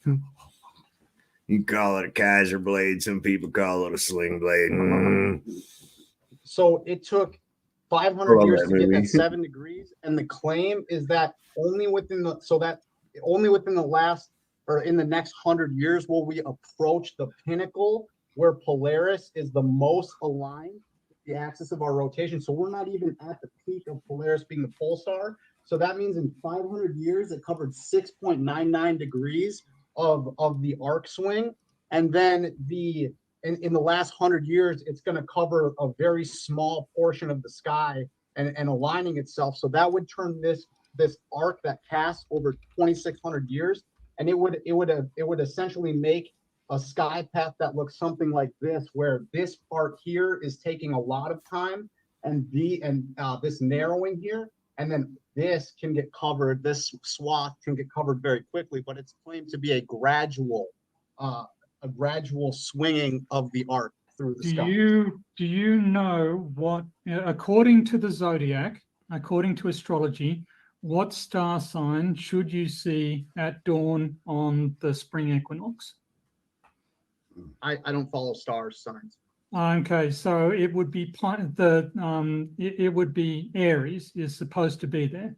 But if you get up in the morning and you actually have a look, you won't see Aries, because Aries isn't there. It's Pisces, because the stars have changed because of precession since the zodiac was developed. Dude, Also, that's what I just if you said. bother to get up and actually observe stars rather than opining about them without any observational evidence, you will notice that Scorpio is. I just explained that, man. And that signifies an age. Look, the way this thing is going around, right? It's all synchronized. It's jump Okay. timing though. The sun is going just slightly faster than the moon in such a way that it laps the moon about every 28 days. Okay. So it's boom, there's a lap of the moon. That's a month. It's a month. 1 month, one moon cycle. Boom. So then you've got those stars are moving just slightly faster than the sun. So that every 28 days they process into another house. It's all perfectly clockwork. And then when that goes around completely in 2,160 years, then we've completed into an age. It indexes. It's indexed. It's all perfectly clockwork and fucking impossible in a heliocentric model as proposed by these clowns.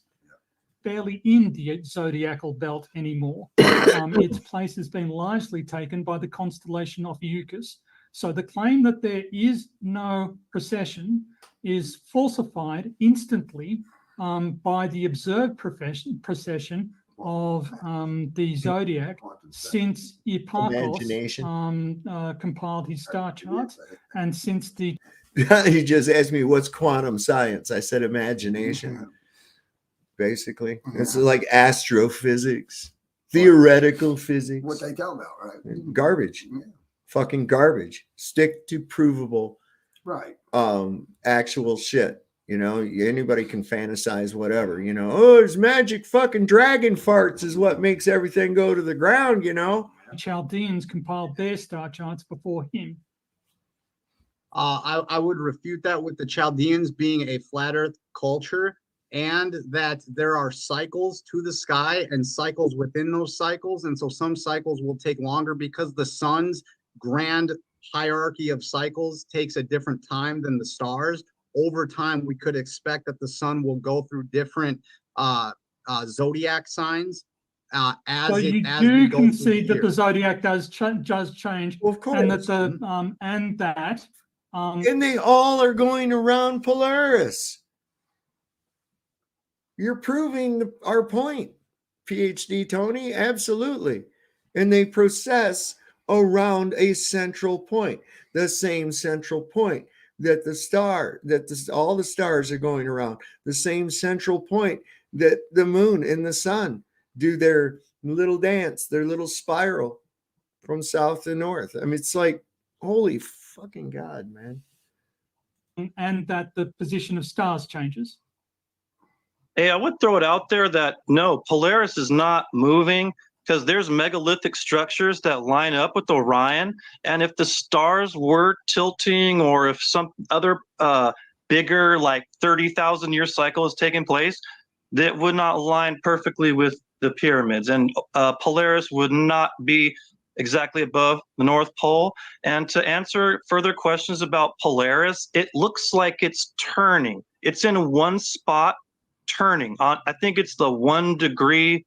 I'm not sure how to describe it. It's like it's just turning in its spot. It's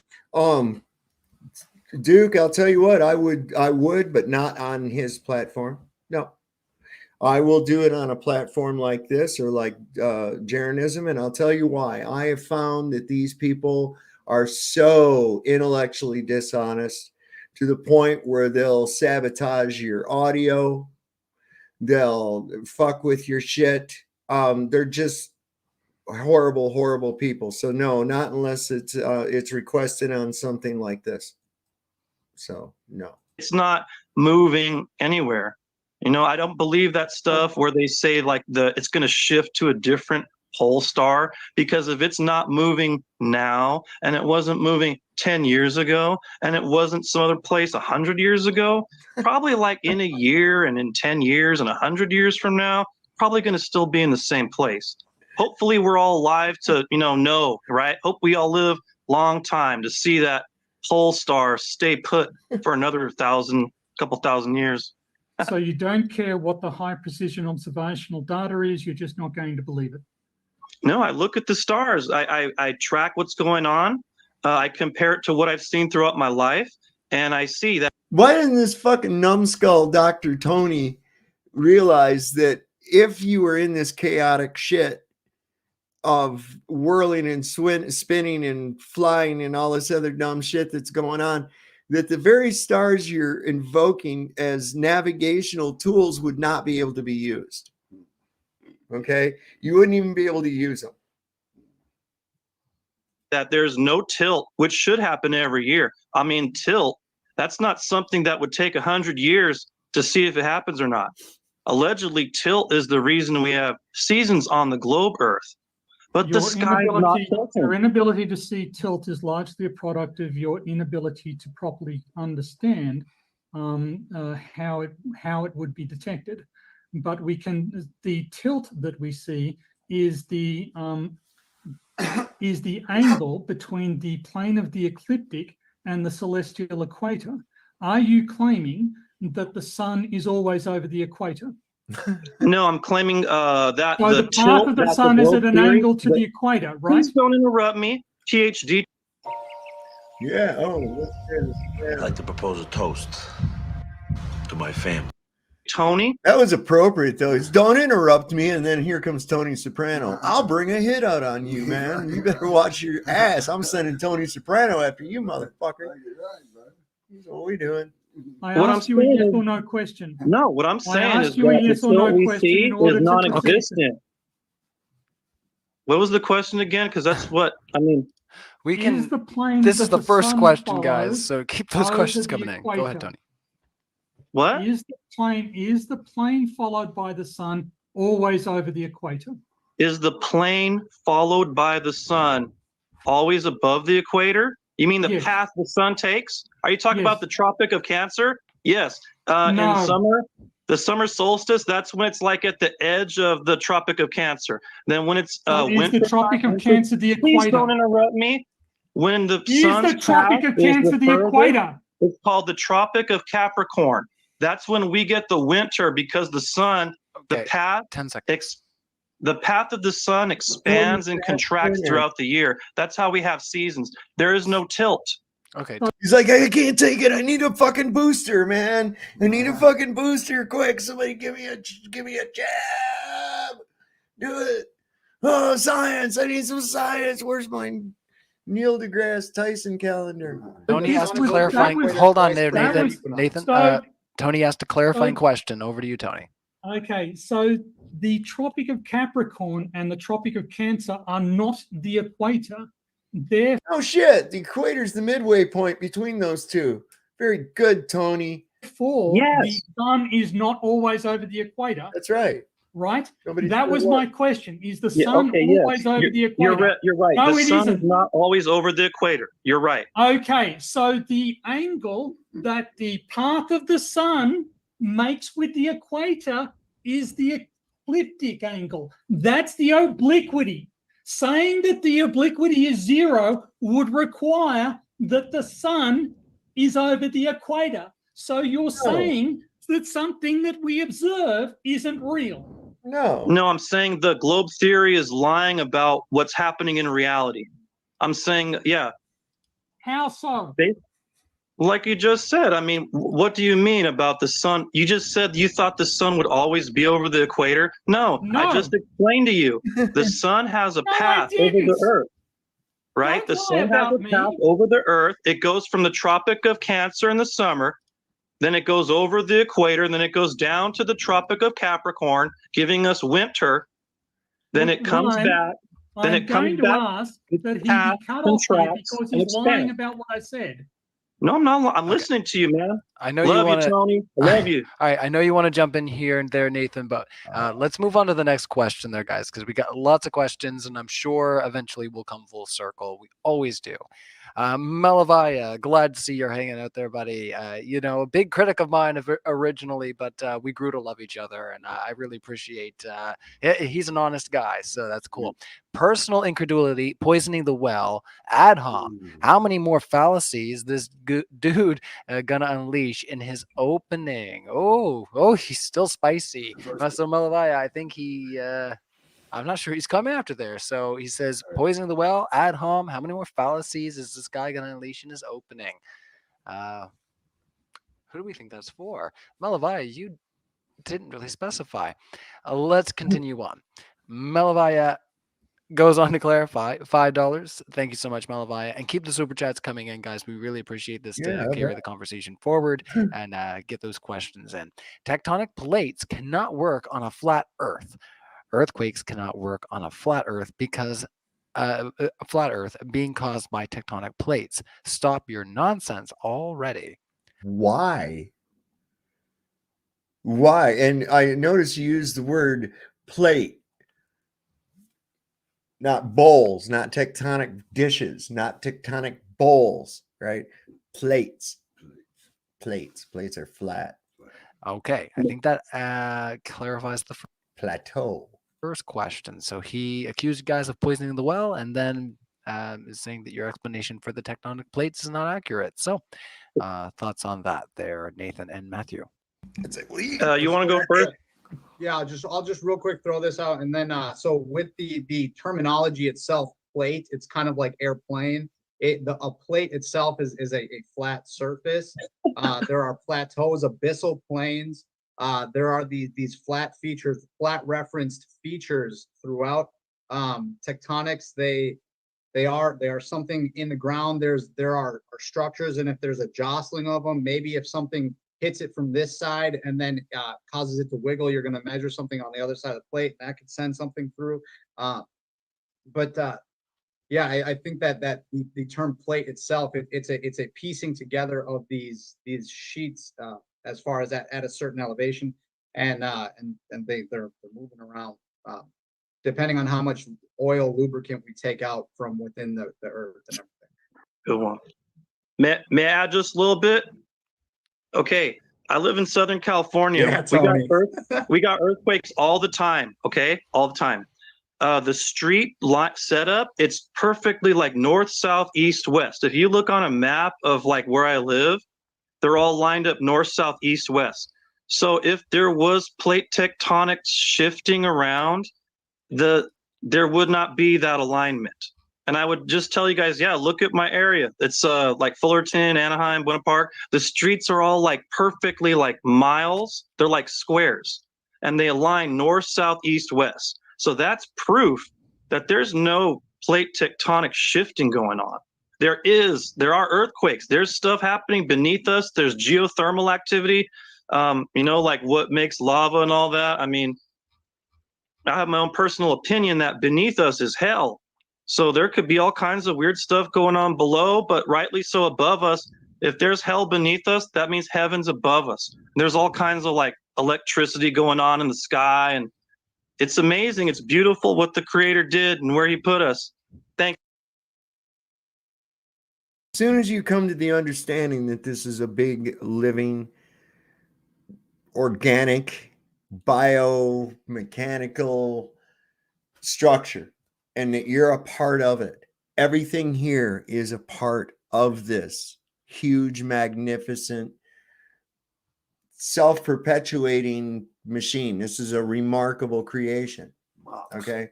And once you realize that, then you start getting the ideas, you know, it's like, okay, so what is lava? What is oil?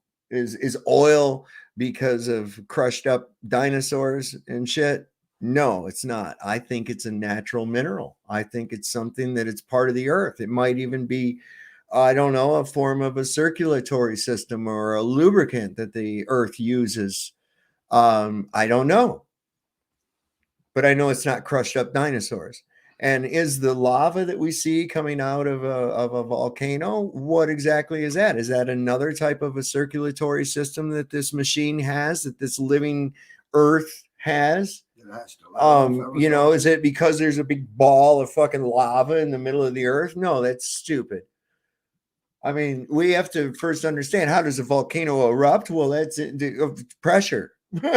Pressure is being created somewhere. Obviously, some kind of squishing or pressing of some kind is causing this eruption. You know, a zit doesn't just sit there. You have to pop the fucking thing, right? Comes to a head. Put some pressure to it, and there it goes. This shit where people say, well, your volcano couldn't go off on a flat earth. Why not?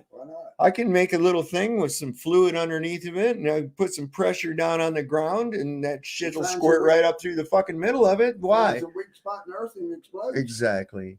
Right? Yes, M-Ball, you used your deductive reasoning once again. That's exactly what he was saying, is that the Creator put down streets in His city. Wow. Holy shit. I don't know why you're not the president of Mensa. I really don't. And with earthquakes too, there are events and things that happen at faults and where plates meet and merge. There might be, I think it's like subduction and things that can happen, convection and everything that can happen with those plates and how they interact with each other at those faults. All right, over to you, Tony. May I say something here? Yeah, over to you. Okay. The naivety of the discussion was transparent in the sense that you have not done any calculations, for instance, of how much material is being produced at the mid-ocean ridges or how much material is being subducted.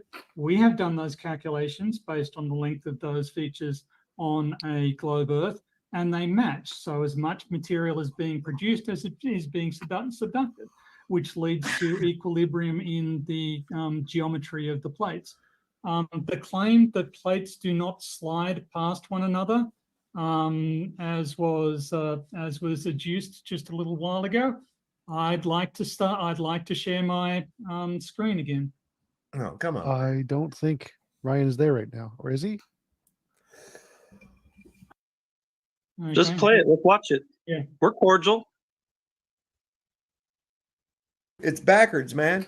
Just a second. This is an image taken from the Alaska earthquake of 1969, where a school was ripped in half. Landslide? No, an earthquake. Yeah, it looks like it just slid.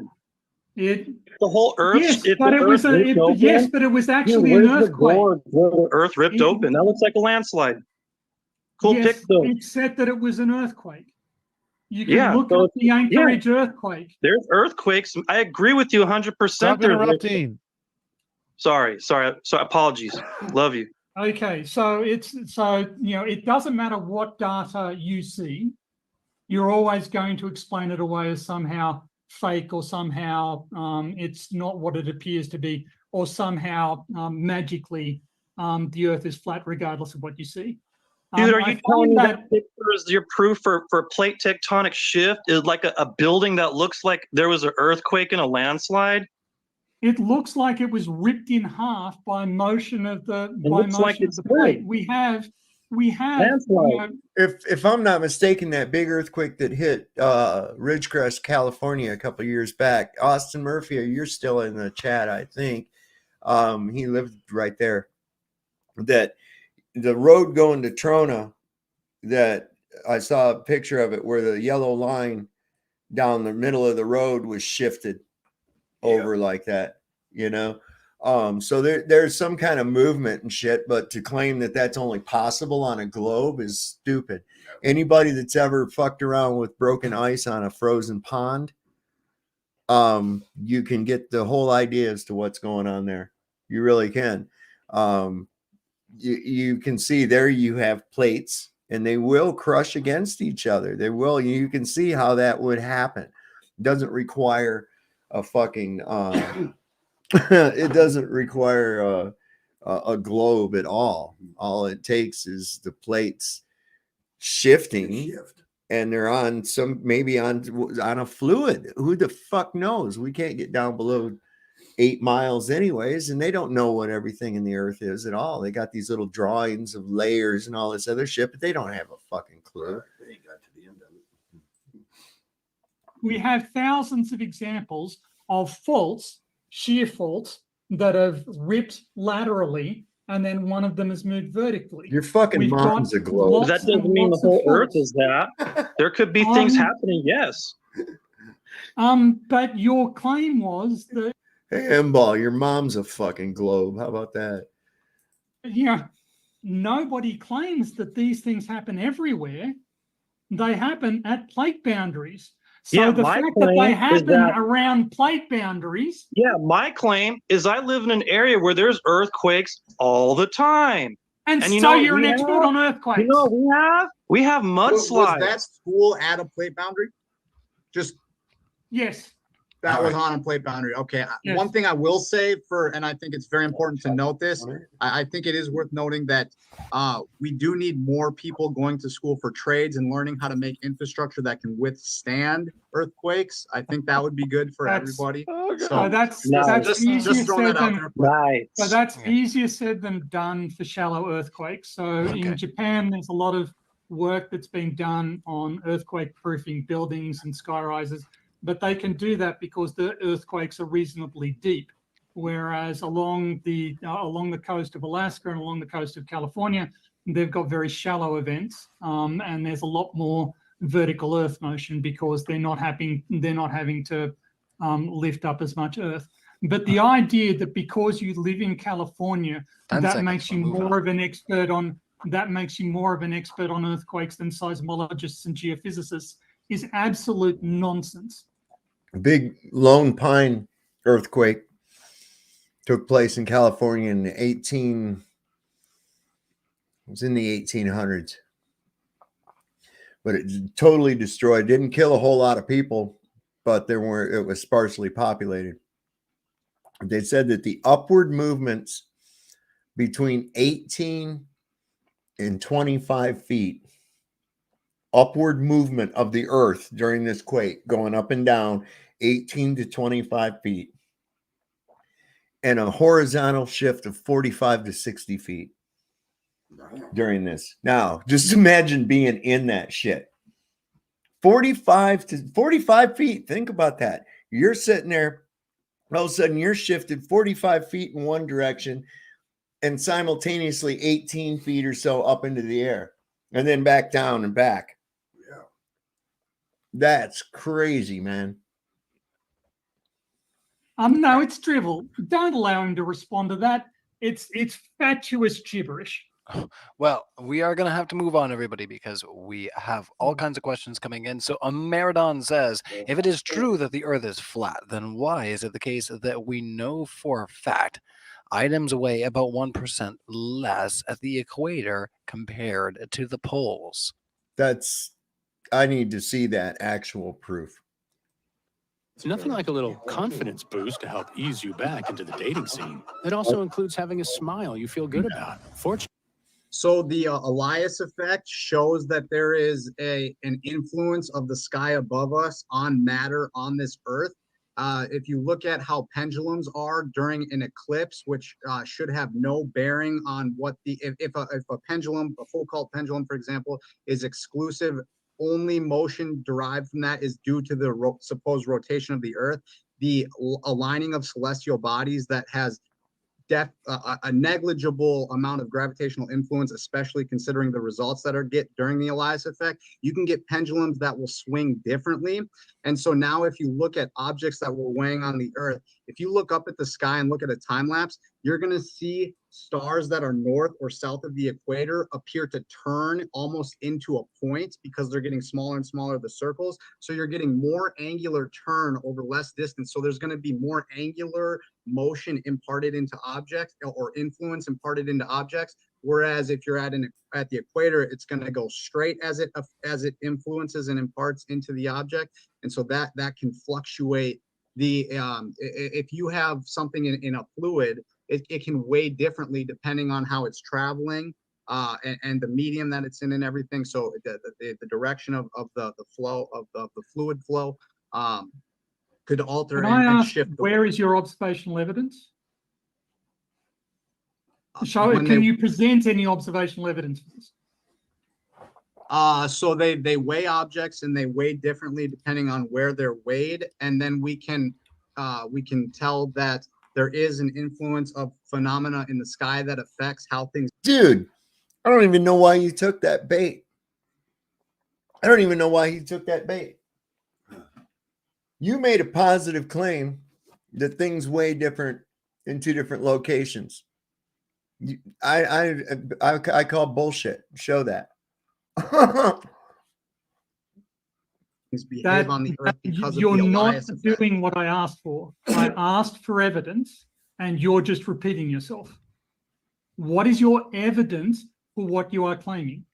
All right, last 20 seconds there for you, Nathan. Let's carry on. With the Right questions. here, man. Yeah. So if I am going to if I put water a scale or something that can detect pressure in water and I push straight at it, it's going to get more of a more blunt pressure reading than if something is arcing across it.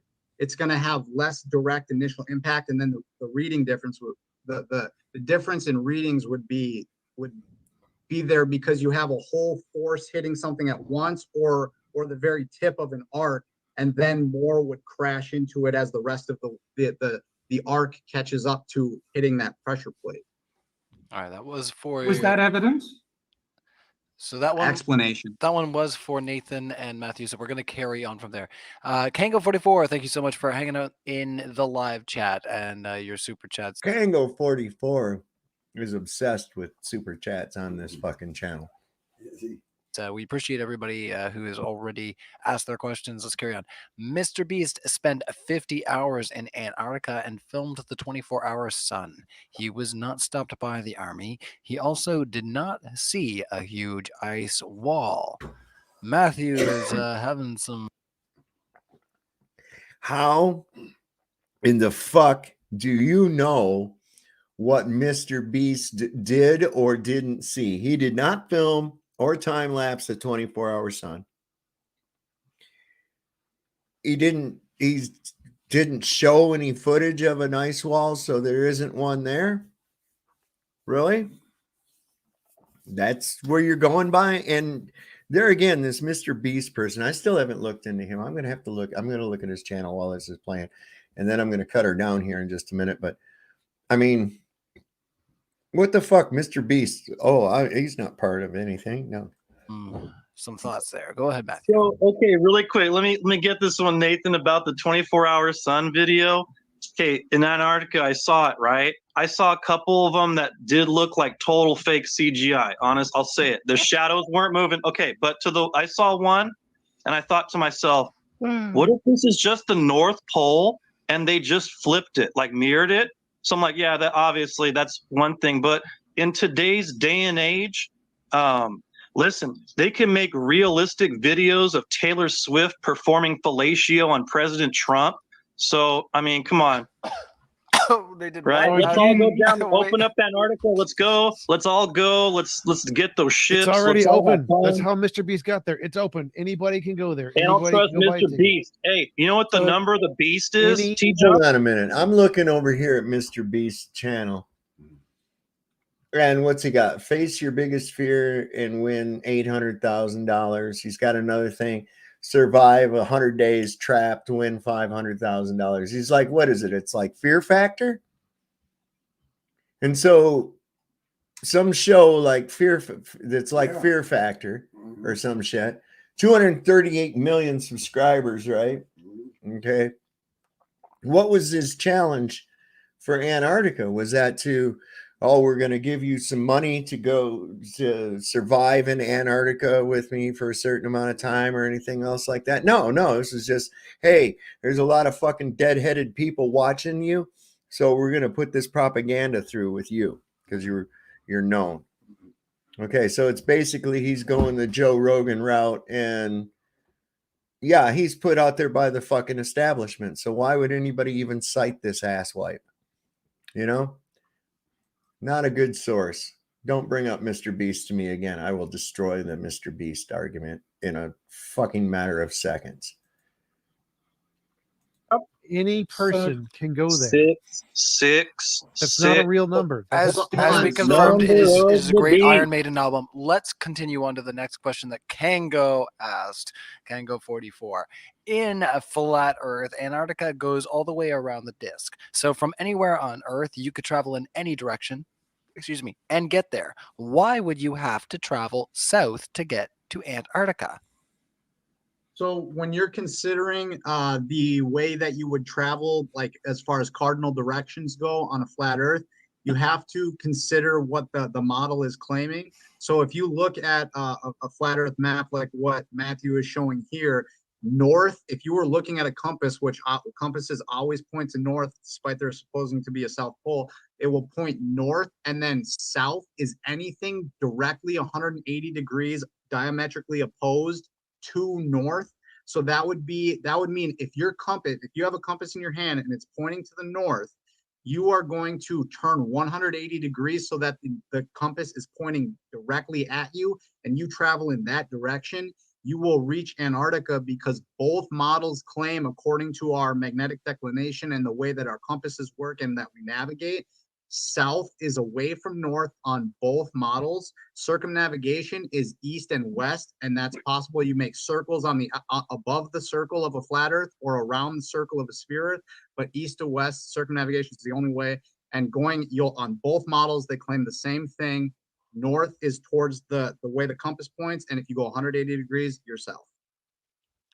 All right, I think we can move on from there if that's all right with everybody. Mm-hmm.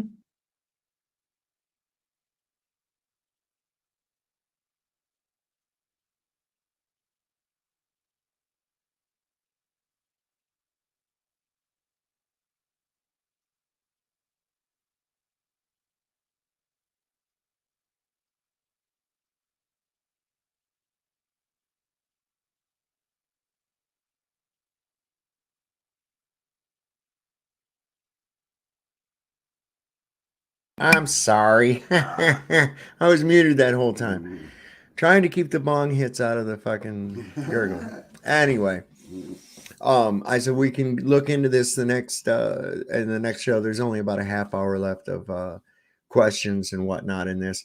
But somebody suggested I should debate PhD Tony. Yeah, I'll do it, but it's going to be on one of these fucking structured things. I'm not going to go on their channel. What they do is they'll fuck with your sound. They're dishonest people, and just do it the right way.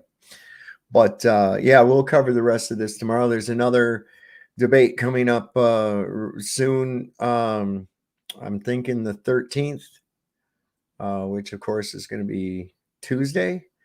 And I believe it's our favorite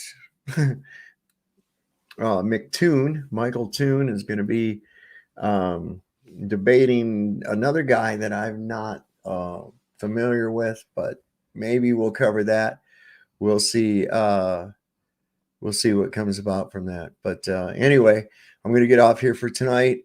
We had a good time, covered some stuff. It's always fun. I enjoy you people, and I really look forward to seeing you on the next show. So with no further ado, always remember, don't take any of their twiddle twaddle, their bahooey, or their skullfuckery. And keep in mind, the Lord loves a working man. Don't trust Whitey, and see your doctor and fire him, because he'll probably kill you. So good night, everybody. We'll see you next time.